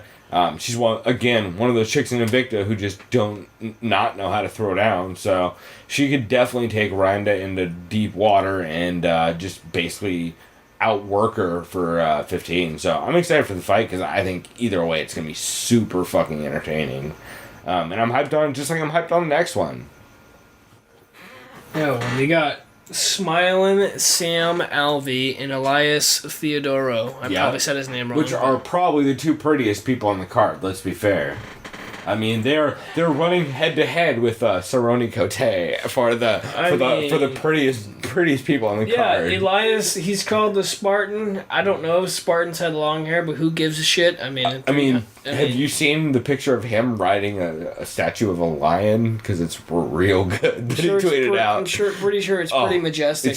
He has the jean shorts on with no shirt, and he has his hair dangling, and he's just riding a statue of a lion. You called it a smart man who knows how to advertise himself. He's also hilarious on Twitter, to be fair. One of my favorite exchanges of all time was him and Julie Kedzie hitting on each other over Twitter when Julie was drunk on wine. Oh, shit. It's fucking hilarious, because it's just Julie being like, fucking Elias, when are you gonna come hang out? You're adorable. And he's like, oh, I'm down, was good. It was like, it was amazing. You should definitely check that out. I don't even know how you looked that up in a timeline. I'm sure some dipshit wrote an article on some terrible forum. But yeah, main thing I see in this fight, either Elias is able to push Sam against the fence, work takedowns, and kind of get a decision win, or Sam bombs on him and catches him early. I don't see any going any way other than that. Yeah, Sam Alvey throws motherfucking heat, and Elias is durable as fuck, as he proved in his last fight, but I I like Sam in this fight, but Sam did get clipped by Brunson. If I believe was his last fight, right? Was the Brunson fight? I believe so. So Sam is because I forgot, didn't Elias just lose his last fight too? Like his first fight ever, he lost. Right? I swear to God, that dude was. No, I think he won a really, really, really close decision. No, he did lose. Yeah, he lost his. It was a close decision though. Yeah. And Thiago Santos, from what I remember, won that because of the last round, which is kind of always a weird move. Again, shouts out to Jocelyn Jones-Lieberger. I didn't know she went to Mesa. Everybody don't put money in. Everybody go buy a Jocelyn Jones-Lieberger t-shirt. I'm all about that chick now. I didn't know she went to Mesa. That's tight. Fucking rooting for her. I'm gonna go buy a poster. Who's that notice? And I looked into fighter profiles. Yeah, it was their school. San Diego Mesa. I was like, yo, nobody reps Mesa, dog. Yeah. That's hilarious. Yo, nobody. You shouldn't rep Mesa, by the way. I mean, I wouldn't. Anyone? No. I would say I didn't go to college before I said I went to Mesa. I'll say this: the only reason why I got an associate's degree so I could actually go to San Diego State, but that's besides. The only reason I got a legitimate degree is because I bailed on Mesa and went to tech school. Because I was like, yo, I always Adam Carolla summed Mesa up in the best way I've ever heard, which is high school with ashtrays. I mean, yeah. 100%. Like, it's literally high school with ashtrays, and all the teachers have better jobs that they care more about. And old people.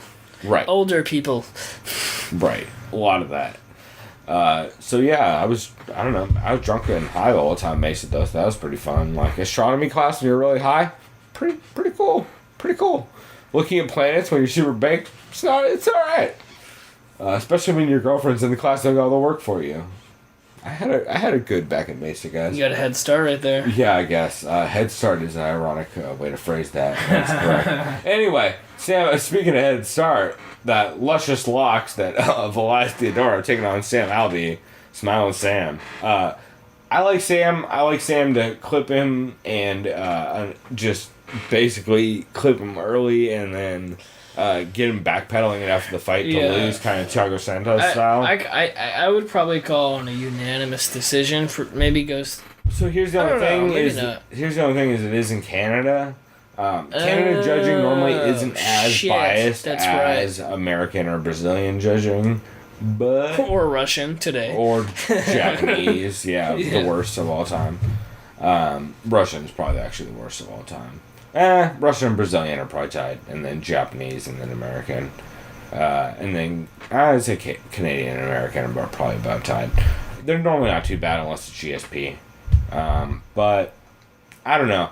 I like Sam Alvey clipping him, but this could be one of those fights also where Elias Theodorou just outmuscles Sam Alvey and throws him against the cage the whole fight, and just was constantly like sitting on his legs going for takedowns.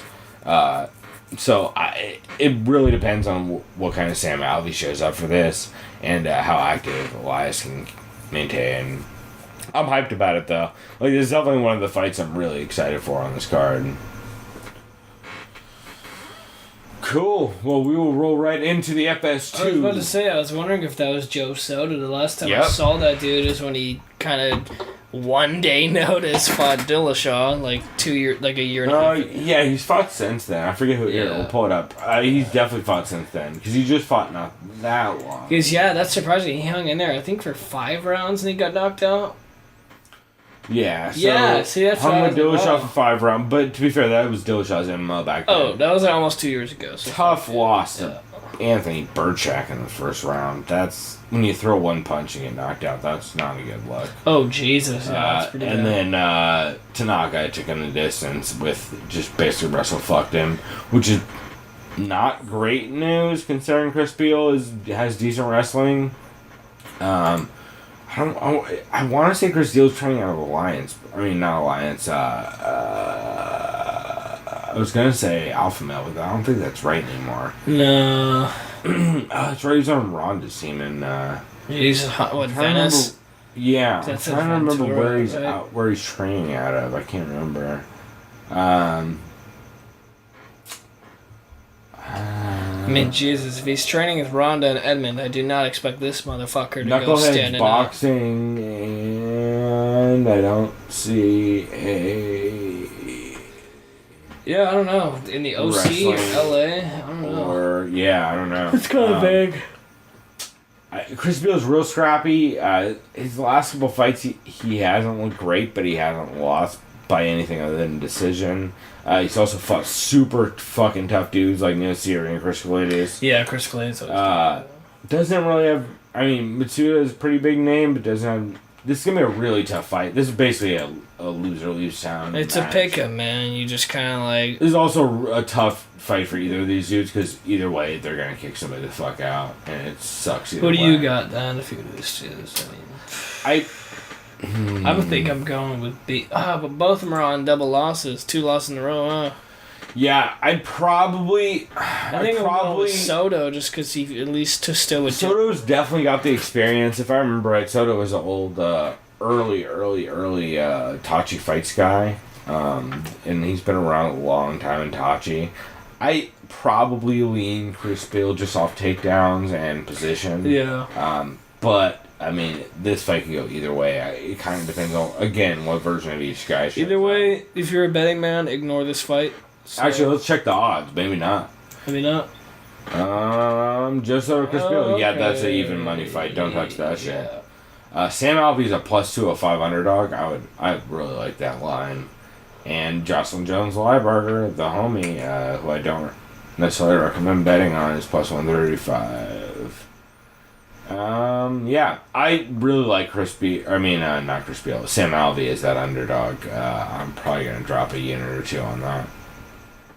By the way, you know what a unit is in betting terms? I believe I'm gonna fuck it up. I'm gonna fuck it up. Isn't it like $1.60 something? No. I believe a unit is.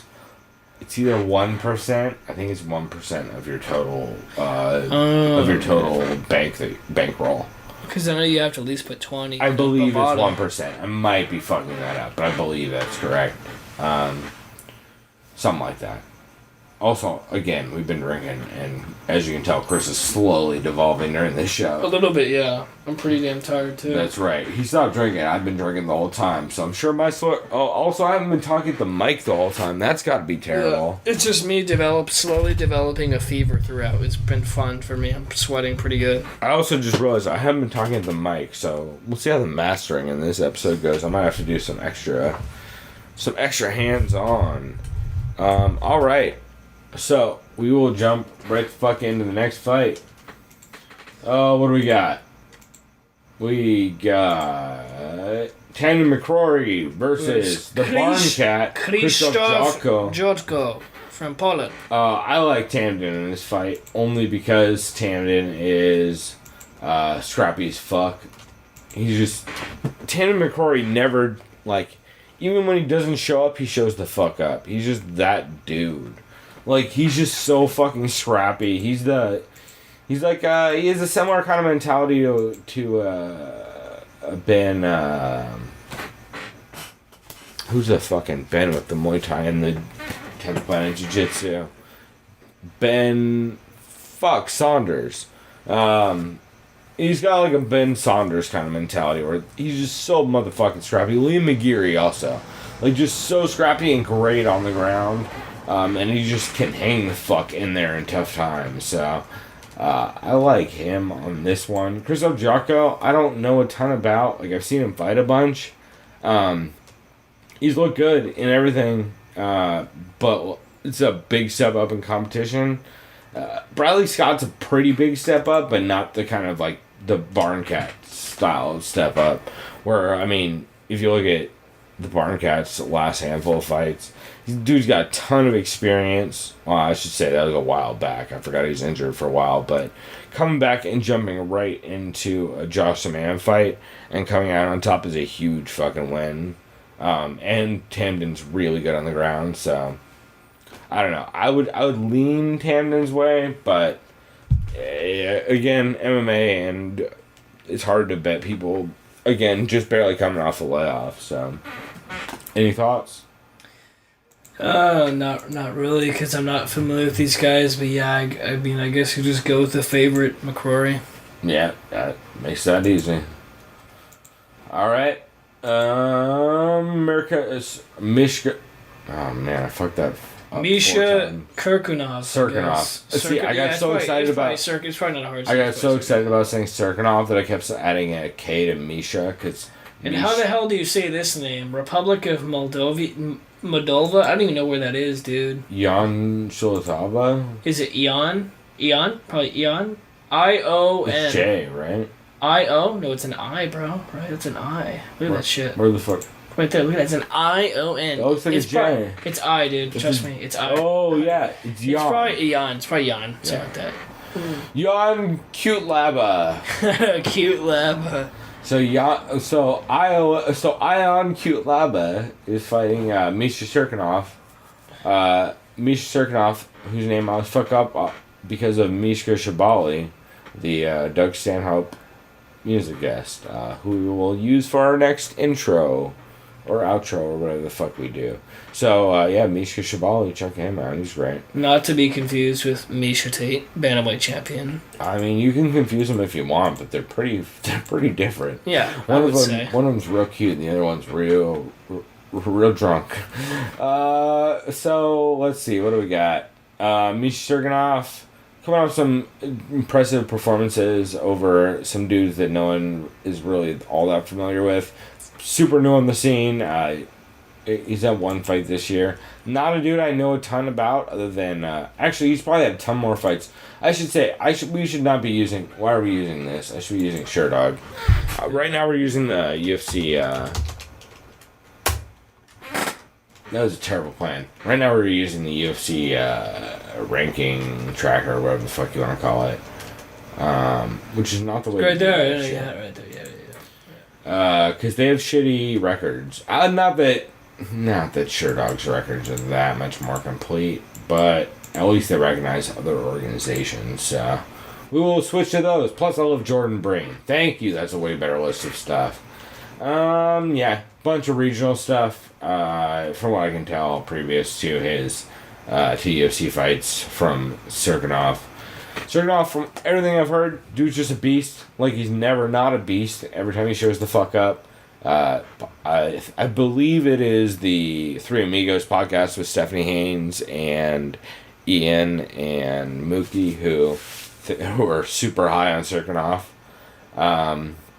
Oh shit, this guy, Kudalaba, it's his debut. Wow. It's his debut in the UFC, yeah. That's what I mean, dude. Yep, and like I always say, I always bet against the debut. Oh, dude, look at that. They even got the weigh-ins in the bottom. That's dope. Yeah, rarely, if ever, are people able to show up on weight for their first fight and not just completely shit the bed, cardio-wise at least. Again, Misha Serkinov, big favorite, 2-1, so kind of what I expected. It should be an interesting fight. I'm excited to see what the dude has to bring, but don't really know enough about him to know how crazy it's going to be, because I didn't do that much tape research. I ain't gonna lie. What do we got? Justin Sago versus Leandro Silva. Here we go. This is when we start getting into some super scrappy shit. So, from what I remember, Justin Sago... This is not the right page. That confused the shit out of me. Here we go. Trying to figure out why Justin Sago is fighting random Jason.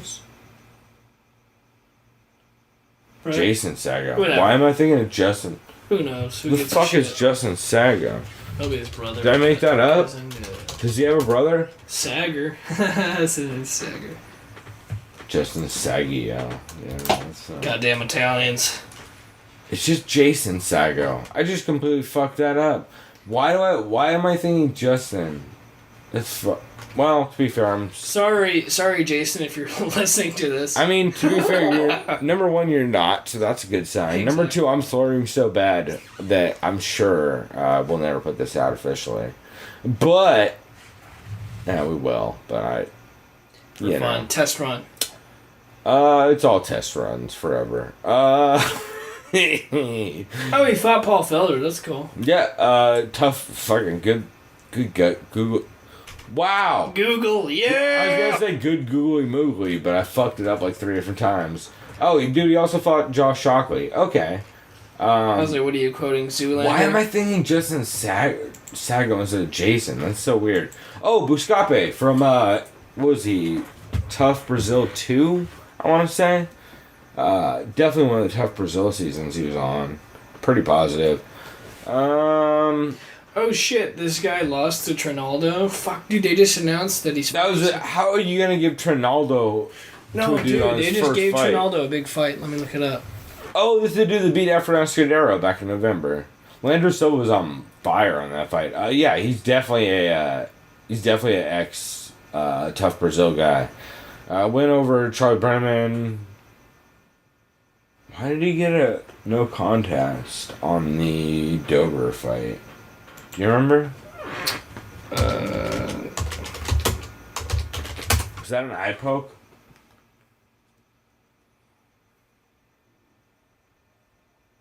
Oh, that was the fucking Kimura bullshit. Remember when the ref stopped the fight in Brazil to a Kimura from side control that wasn't even locked in? I believe so. That was the Drew Dober fight. So that's good to see that officially got overturned. Because that was some hot bullshit. This is what I'm talking about. Yeah. September, UFC in Brazil. Francisco Trinaldo versus Paul Felder. That's why I noticed that name. That'll be a fucking scrap right there. It'll be pretty tight. I feel like Paul Felder should fuck Francisco Trinaldo up as long as he can stuff the takedowns. If he ends up on his back, he's super, super fucked. Alright, so what's this next one? What are we saying? Jason Sago, Andrew Silva. Silva then, I guess. I like Silva, but by only what? just Decision, by experience, mostly. I'd say by decision, I guess. Yeah, honestly, it depends on which version of both these dudes show up, and again, I haven't seen enough of their fights to really make that great. Alright, so the next one is one I'm super hyped about. Oh yeah. I wish every card had multiple women's fights on it, because they're fucking always better. This is the first one, if I'm not mistaken, first catch weight in between strawweight, very first 125 fight in the UFC. Yeah. Oh yeah. For females, yeah, I'm very excited about it. And they'll probably adopt this into an actual weight class, if I'm not mistaken. We'll see. Eventually, maybe. Just put it. Eventually is the right answer to that. But that's the right answer for any weight class in the UFC, is eventually. Except for maybe super heavy. Yeah, I'm excited for this fight for a couple reasons. I'm excited that both Joanne and Valerie don't have to cut / try to bulk up for the fight. Because that's the weight class both of them are designed to be at. Like, Joanne should be at 125 and Valerie should be at 125. Especially if you look at her at the weigh-ins against JJ. She looked like death. Yeah. She looked like Conor McGregor style death, where it's bad. It wasn't like Travis Lutter style, but it was fucking bad. It was really bad. Yeah, but you start looking more skeleton than person. It was upsetting. And Joanne has always been that chick who has had to kind of put on some muscle and stuff to make it to 135 and be competitive. So I'm excited for the weight difference. I lean Letourneau only because Letourneau's been so technical with her boxing lately. She's been making huge leaps. Too, right? She fought JJ, which is good luck fighting a better striker. And that went to a decision, I remember, right? Yeah, and she went to war with JJ. She didn't necessarily bomb on JJ, but she definitely landed. In an interview, Letourneau was saying once JJ landed that leg kick to my head, it was kind of over for me. She was saying she was so stunned she had no idea what was going on. She couldn't see out of one of her eyes for most of that fight, which is a big factor. The thing about Joanne Calderwood is JJ's Joanne puts on a ton of pressure, and if she can get you down and get some heavy top pressure, she'll just throw bombs and catch a sub. She's pretty scrappy like that. I lean Letourneau. I think Letourneau can probably stay on the outside, piece her up, kind of throw diverse stuff, hit a bunch of leg kicks, and just be real sharp on the outside. Especially based on that JJ fight, she looked very sharp in her boxing and her defense. So I like her to do it. Plus, training at ATT, gotta imagine her wrestling defense is gonna be way better than Joanne's offense will be that aspect. Because Joanne is actually, you know what? Joanne is out of TriStar now. I forgot. She's living and fighting out of TriStar up in Montreal. But I just think Letourneau. Letourneau's shown the fuck up recently. And that JJ fight really impressed me with how competitive she was. Now, she doesn't have to drop that weight. I think she's going to be a monster at 125. So, I like her to probably take it by decision. It's possible she gets the TKO late in the fight, but I think Joanne's so fucking tough. Yeah, I think decision too, especially when you transfer to that new weight class. I don't want to say take it easy because, let's be real. No one takes it easy. I think she's going to double the cardio rather than let's take it easy. No one takes it easy in a fight. I guess if you're a point fighter, but that's more of a boxing term anyway. But yeah, she's going to do her thing. Oh, you can take it easy in a fight, but then you'll be Rockhold versus Bisbee. Yeah, that too. Two, I should say. Yeah, a.k.a. Rockhold not taking his competition seriously. Exactly. But, yeah. So but more than anything, I'm just really hyped about this fight. I really like both these girls. They're both so fucking scrappy, and I'm excited to see both of them fight way more often. That's one thing I always bums me out about the UFC, is I feel like they don't put on women's fights nearly enough. I know Sean Shelby basically has to fight to get him on cards, but man, if there was one women's fight every card, it would be way better for the sport. Oh, it would. And it would just be, they're always good fights. They're never not good fights. And you have more than enough talent to do that. So that's one thing I do hope we see going forward is a pickup in that. Next fight, OAM, Olivier Aubin-Mercier. Mercier, yeah. Yeah, you fucked that one up a couple times. But yeah, Olivier Aubin-Mercier. I'm not French. It's Aubin. Olivier Aubin-Mercier. Aubin, yeah. So what did I say? Aubin. It's not Albin. Whatever, dude. It's cool. I only know this because I listen to a bunch of Canadian MMA podcasts. Shouts out to the Hammer MMA, the MMA Report with John Pollock, everything Jordan Breen does because he's Canadian as shit. Also, shouts out to Robin Black, I guess. Sure, let's just keep this rolling. So, Thibaut, I don't know anything about Thibaut Gody. This dude hates the other guy. By default. He's had one fight in the UFC and he lost, so I'm going to go with they're trying to boost OAM, and OAM's got to be a huge favorite. I'm going to say that Thibaut guy hates OAM considering he's French and OAM's Canadian. I was going to say, yeah, OAM is a minus 375 favorite, so that sounds about right. Also, Letourneau is minus 170, also sounds about right. Both those odds are super legitimate. I would not touch the OAM odds just because OAM sometimes sends the gas if he gets a little excitable. At home, he's normally pretty good, and Thibaut, such a little competition, I would imagine he'll just get outpaced.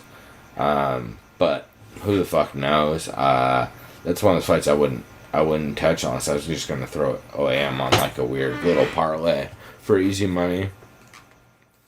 Next fight, really weird fight. This next fight's very weird, matchmaking-wise. Like, this is not one of those fights that I would expect the matchmakers to set up.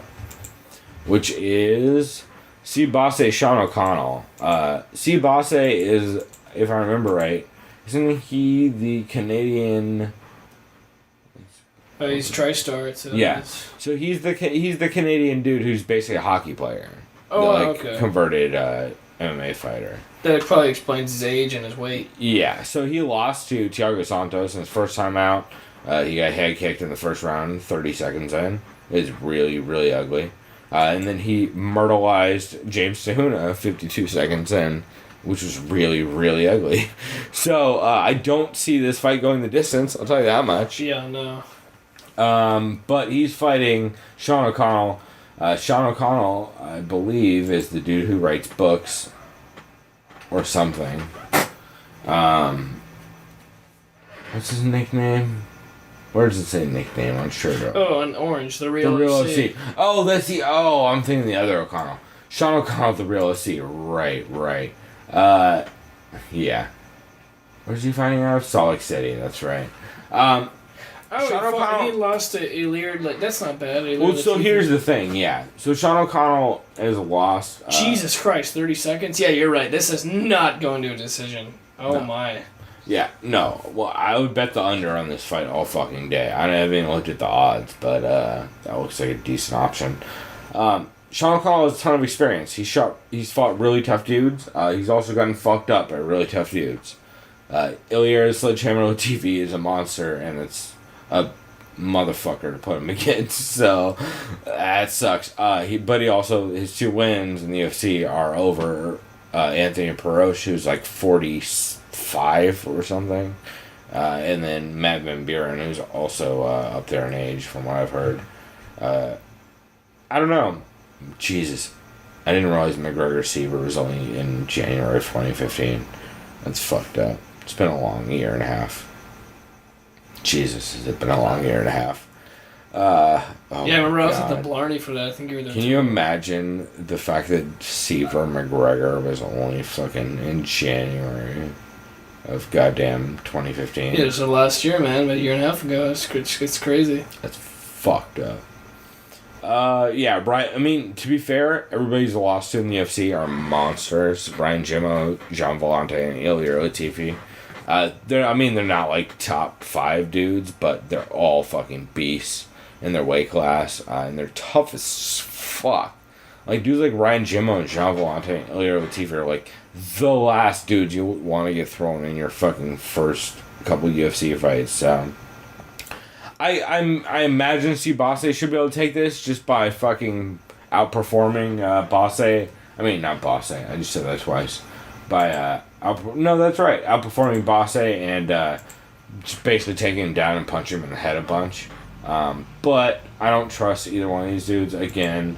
Mainly because Bosse just his last 2 fights in the UFC have lasted a combined time of a minute and a half, less than a minute and a half. So like I can't.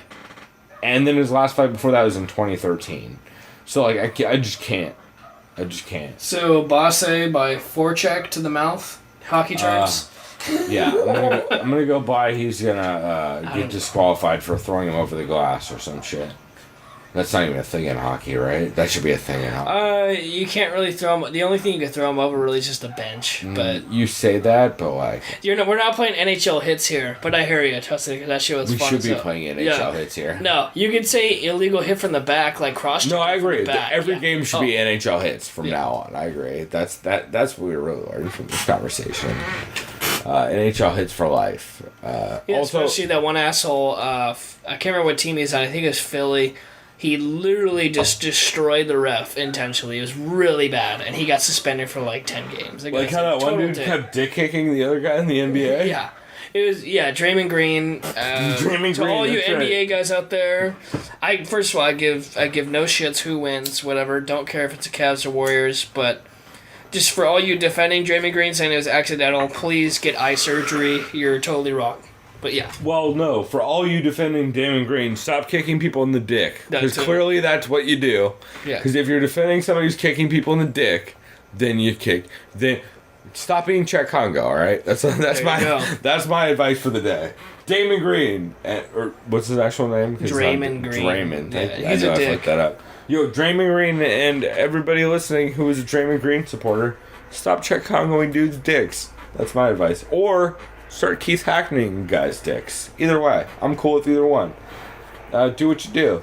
Alright. Back on topic. As I add hash to this bowl I'm smoking, which is definitely gonna not help the pace of this show, we are jumping into co-main event of the evening, which I'm so fucking hyped for. Donald Cerrone, Patrick Cote. Everything. I'm excited about everything about this fight. It's a weird matchup. Like the weight class difference is gonna be really interesting. I think it's gonna be a big factor in this fight. Because what was it? The last fight Cerrone fought at 170 was against that other cowboy guy from Brazil, Alex Oliveira. Yep. And cowboy on cowboy crime. Yeah, he submitted him. I know Cote won his last fight, I believe. Can't remember who he fought though, but it's pretty impressive. Because people were saying, "Oh, are you washed up?" And he's like, "No." You know what I mean? He beat the guy. I can't remember who it was. Cote's had a couple great fights. Here, let me pull it up. It is Ben Saunders. It was, yeah. And Josh Berkman, which were 2 back-to-back monster wins. The way he won both those fights was super fucking impressive. Also, if you look at his record, since 2012, the only person he's lost to is Stephen Thompson. Which, no motherfucking shame in that. And that is in the last, 4 years? That's the only person he's lost to? 2 years? Well... 4. Yeah. Well, because he lost to Kung Lee in July, so 4 years But that was ago. But yeah. 2012, yeah. Yeah, but that's 4 years, though. July 7th coming up. Well, but yeah, I heard you. Yeah. Yeah, 3.5 then, or whatever. But... Same thing, yeah. Yeah, it's... So, here's the thing. In this fight, I've heard a lot of people picking Donald Cerrone, which is understandable. Donald Cerrone is a monster. Dude can fight up weight fairly easily from what we've seen. He can show up late notice fairly easily from what we've seen. He can fucking keep pace with dudes fairly easily. I just think Patrick Cote is going to be too big and too fucking active for Donald. Sometimes Donald clams up a little bit when people put the pace on him and try to, like, push his cardio but also stay out of range. Especially if, like, in the clinch against the cage, he started climbing up too. Right. Like, if you really started... Example, the Nate Diaz and even the RDA fight. Even though the RDA fight was only like a minute and a half long, but still. Right. Well, if you really start engaging with him, like, Donald will last a lot better. But if you just kind of sit on the outside and pick him apart, he has a lot more trouble. And Cote's so much bigger. Just coming down from 185 to 170 and Donald's coming up from 155, that's a huge difference. And Cote's fought as high as light heavy. So, like, dude is huge and hits hard, and he's coming off some big wins. Patrick Cote has been... That Ben Saunders fight, he snatched the armbar and then beat the fuck out of Ben Saunders, which I love Ben Saunders. But and also there's allegations of Patrick Cote greasing her in that fight. If you check the underground, shouts out to Eddie Bravo the day after that fight, posting a thread about, do you guys think greasing is okay in the sport? You're like, oh, Eddie, that's convenient considering you're in the corner of Ben Saunders right after that fight. I don't necessarily disagree with him. It's possible. I mean, he's Montreal GSP. Yep. Not known to grease. But he's Canadian, not Greek. So we'll keep it moving forward. Yeah, I don't know. I'm excited for this fight more than anything. I lean Cote's direction. Let's see the odds. It's got to be leaning Cote's way. Plus 140 on Cote at 5 dimes. I'm going to put some money on that fight. I feel like people like Donald Cerrone because he is so... Jesus. Because he's Italian. No. I feel like people like Donald is because he's so active and he's so dominant, between fights. He's always ready to fight, too, man. That guy's really good late notice. Plus Cote has been kind of like up and down throughout his career, and he hasn't always shown the fuck up. Like, he's had some trouble fights, but... Like, Cote's been a monster in his last couple fights, and he's looked on fucking fire. I see a really difficult path for... If Donald wants this fight, like, it's gonna be really fucking tough. The only way I can see it is if he can chop leg kicks and basically keep him on the outside with, like, a bunch of leg kicks and straight punches. I see Cote by... unanimous. He'll just play it safe, use his size advantage, just kind of pick him apart from distance, get him up against cage. I see Cote taking that fight the same way I see Elias could take the Sam Alvey fight. Very similar matchups in that aspect, where it's like, I feel like if Cote or if Elias puts the pressure on and puts him against the fence and just kind of beats him the fuck up and doesn't let him get the space to work, I feel like they can take that fight. But it'll be... Both those fights I'm super fucking hyped about. And then the fight of the goddamn century, as far as I'm concerned, matchup-wise, good googly moogly. This is the best goddamn fight all year. I've been wanting this fight. You and me have been talking about this since it. This could be fight of the year right here, man. Supposedly. I mean, if it's not fight of the year, I'm hyped because that means there's some fucking crazy fights that happened this year. Because there's no way this isn't a war. Like, it's like every Robbie Lawler fight. Like, I don't see a way where this isn't just chaos. Jesus, I forgot that McDonald beat Maya. Holy shit. Yeah. I mean, yeah. McDonald's a good matchup against Maya. Thompson, you forget how... but look at the names he's beaten, too. Yeah, well, I was going to say, you forget how good Thompson is until you look at his record, and even though he doesn't have a ton of names, like, the dudes he's beat are bad style matchups for him. Like, dudes like Patrick Cote, Robert Whitaker, Jake Ellenberger, Johnny Hendricks. Those are all fucking horrible style matchups. The only one he lost was Matt Brown, which, again, is a horrible style matchup for him, especially back in the day. And ever since he got with Chris Weidman in regards to all of his striking training, he's been a completely different fighter. Even his wrestling and his takedown defense, too. Well, that's what I mean. He's been working on. That's what I mean. I should say, I meant... Steven got with Chris for the striking training, and Steven got all the wrestling training from him. Yeah. But, he's been a completely different style of fighter ever since he met up with Chris, and he's been on fire lately. The only thing is, I like Rory McDonald in this fight. I do, too. The main reason I like Rory McDonald in this fight is two things, one of which could very possibly work against him. The one thing I like 100% with Rory in this fight is I think he should be able to get the takedowns.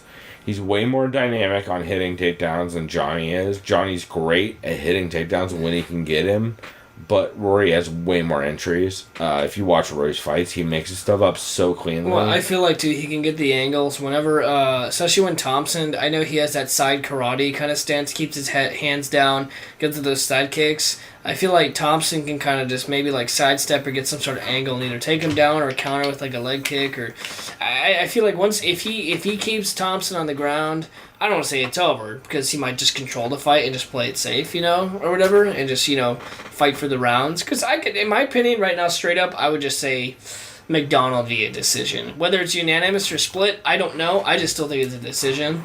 I think it's going the distance. I kind of like Rory by sub. So, that makes sense, because this is the thing. If McDonald wins, that shit's fucking TKO, in my opinion, dude. Not McDonald, Thompson. The only way Thompson wins, he finishes this. Or knockout. Dude. Yeah, it's just knockout either way. But to be fair, last person Rory McDonald subbed was fucking some dude in King of the Cage back in, 2009. Yeah. What was the last decision he had? But... Tyron Woodley. Okay. But he's a wrestler, yeah. though, not a striker. Yeah. Striker. Jesus. Dude, if you look at his record, the only people he's ever lost to is Carlos Condit. Not ever. Ever. I think, he's 3 losses. Yeah, Carlos Condit, Robbie Lawler. And Robbie Lawler, yeah, Jesus. Which is, fucking unrealistic. Especially when you look at his... Rory McDonald has the most underrated record of all time. Let me just name the fucking recent... Let's just go the last, 10 fights. Robbie Lawler, Tarek Safadine, Tyron Woodley, Damian Maia, Robbie Lawler, Jake Ellenberger, BJ Penn, Shane Mills, Mike Pyle, Nate Diaz, Carlos Condit, Mike Guimon. That is... that was more than 10. That was 12. That is a ridiculous resume. That's ridiculous. Nobody fights that quality of competition. Rory McDonald is on the kind of streak where he could be on the list of, just the greatest of all time. But without, he's on that Michael Bisping trajectory. Except more dominant. Yeah. But I just see him outpacing and out-wrestling Thompson. It could go exactly like the Johnny Hendricks fight. See, because this is the thing. This is what I think. Obviously, the winner of this fight gets the next title shot. That's just pretty much a fact, verbatim. So I put it in stone, right? Okay. Not 100%, obviously, because just in the same way Tyron basically barely got that shot. Yeah. Either way, if Thompson wins, if Rory wins, it's a trilogy fight. Okay, potentially against Lawler, because we don't know if he's going to beat Woodley or not. No, you got to do that. Yeah. Either way, say Lawler wins, right? How do you think that trilogy plays out? I mean, obviously McDonald has to approach it differently, right? So I mean, it was here's pretty the much thing, he was winning those 3 rounds, arguably, the last fight. He was winning those rounds. Well, that's the most fucked up thing. Yeah. And I'm like, oh, God. That's not something people have brought up a lot, is, like, how much damage did he take in that last fight. Yeah. Like, because that basically shattered his own nose, taking all that. Well, that heat. that was, like, the least of it. It's just the amount of shots he took and the amount of damage he took from Robbie. Just, like, blasting full fucking force on him. But Rory trains very fucking smart, which I think is a huge advantage. He's from Frost's gym, where they don't go fucking super full out. It's pretty well known that they train really fucking smart after George started not doing well with, like, just so much damage. And even then, George didn't train that hard either. But, like, they definitely were more aware of it after that. So I think it's going to be very, very fucking interesting. So here's the other thing that I think is a huge factor in this fight that I've only heard 1 or 2 podcasts and shows mention is Stephen Thompson trained with Rory and Frost before. Oh yeah, huh? I think I heard that too. He trained with them back in the day, and if there's one person you don't want knowing how you fight 100% and teaching that person, is Firas Zahabi. Because he is, I forget who it was that mentioned it. I want to say, it was definitely a fighter. I want to say it was Chael or somebody, but I'm not positive. But they said if there's one guy you don't want to tell all, or maybe it was Eve Edwards. They said if there's one guy you don't want to tell all your secrets to and you don't want to tell how you fight, it's Firas Zahabi, because he's the one guy who every single time just immediately thinks of, like, oh, well, this is the counter to that. Like, that's just how that dude, like, if you've ever seen Firas Zahabi's breakdowns, he's so intuitive. Oh, dude, he has the pinpoint. Best breakdowns. Him and the Gracie breakdowns that what's his face does. Henzo, I think right? I think you're right, yeah. I think that sounds about right. Henzo and Huron or somebody like that. I'm probably fucking him up. There's too many Gracies. I can never keep him track. Because I'm a bad white kid like that. But yeah, it's just, Frost is such a monster, like in the same way that Greg Jackson and Winklejohn are, at just executing fucking game plans and knowing how to fight the right fight at the right fucking fight. Just executing the right game plan and never not varying from that shit. I just don't see a way that Rory McDonald doesn't out game plan this fight. The only thing is if he just gets shut the fuck down right away, like Johnny Hendricks style. See, that's which is it's totally possible, because nobody saw that Johnny Hendricks shutdown coming the way it did with Thompson. Like, he turned a corner in that fight where he looked scary as fuck. Yeah, because I was going to say, what do you see then? Say Wonderboy wins, right? How does he match up against Lawler? If Wonderboy runs through Thompson or runs through McDonald, I think it's over. I think he's going to get that belt, dude. I'm sorry. Like, absolutely. Yeah, there's no way. The only thing with Robbie is Robbie has such scary power. Especially in the end of the fight. And he has round 5 Robbie, dude. And Robbie has such scary good wrestling. Yeah. Like, Robbie's wrestling is one of the most underrated. Like, Rory's wrestling is very, very underrated. Robbie's is the most underrated, especially his wrestling defense. Like, some of my favorite shit that I always throw in forums is, if you watch some of the sprawls that Robbie Lawler hit against Johnny Hendricks, they're unfucking realistic. Like, literally, Johnny Hendricks is all the way in on his hips and has, like, his hands locked, and you see Robbie stuffing the head, jumping and sprawling and dick downing on the fucking mat, just like the hardest way I've ever, like, just so silky smooth. It's terrifying. The way there's stories of, like, I forget who it was, man. I want to say it was Tyron, but maybe it was somebody else at AGT. They said, Robbie sprawls so hard on people that it hurts your head. because he literally just smashes your head into the ground with his hips. Like, it's fucking terrible because he just sprawls so fucking hard. So that's the one thing I do see for Robbie is Robbie's so explosive in the wrestling department, and people don't realize Robbie's takedowns are great. He just never uses them because he likes punching people in the face more. I don't know. It all depends, but for this fight, I gotta lean Rory. But I'm excited to see both these dudes. Like, if Stephen Thompson comes out on fire and just makes a fucking show out of it, I am hyped. Because either way this fight goes, it makes for an amazing welterweight division. Oh yeah, that shit's stacked right now. Yeah, it's gonna be incredible. So I'm fucking very hyped. This fight is almost dead even odds from what I saw. Yeah, they're both Rory's fucking just Jesus. barely the favorite, and that's only on some books. Some books, Thompson's the favorite. Like Bovada, Thompson's the favorite over Rory, but 5 dimes, Rory's the favorite. 5 dimes is smarter. But yeah, man, this card's gonna be very fucking interesting. So I'm hyped for it. Also, we're gonna have a bunch of cool cards coming up. We're also finally getting a website. By the time you hear this will all be old hat. But right now we are working on getting our website set up, and we are working on we will do an official release of our podcast with a prequel episode, which is a breakdown of UFC 100 and a talk about podcasts from anybody that were during that time or on that card.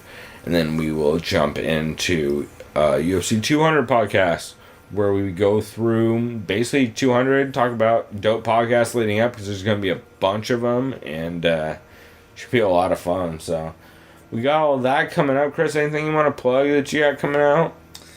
No, not really. I mean, no. Cool. Yeah, you can check out the website. Chris at some point said he wants to start doing some articles on different topics and stuff. Yeah, so that's something I'll be interested in.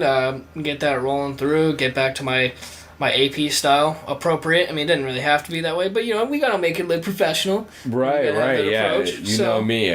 One thing they call me is professional. So yeah, check out the website soundofviolence.com. And SOV Pod on Twitter, sovpod@gmail.com if you want to email the show. Let us know any suggestions you have, how we're terrible, how we're great. Fucking go shit on us, or tell us you want to buy us a beer. Either way, you can probably shit on us. Either way, we're flattered. Either way, I'll buy you a beer. How about that? Come find me. So, also, shouts out to our unofficial sponsor of the podcast, Dale's Pale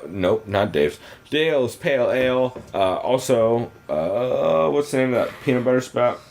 Oh, Belching Beaver's Peanut Butter Stout. That's right. And, Looper by Animal, the e-liquid, because I'm vaping like a fucking car. Also, the weed I'm smoking is pretty cool. Old Crow Whiskey, which is in a plastic bottle, that's sponsoring the show unofficially. And until next time, everybody. I don't know. Go do something decadent. We out. Bye.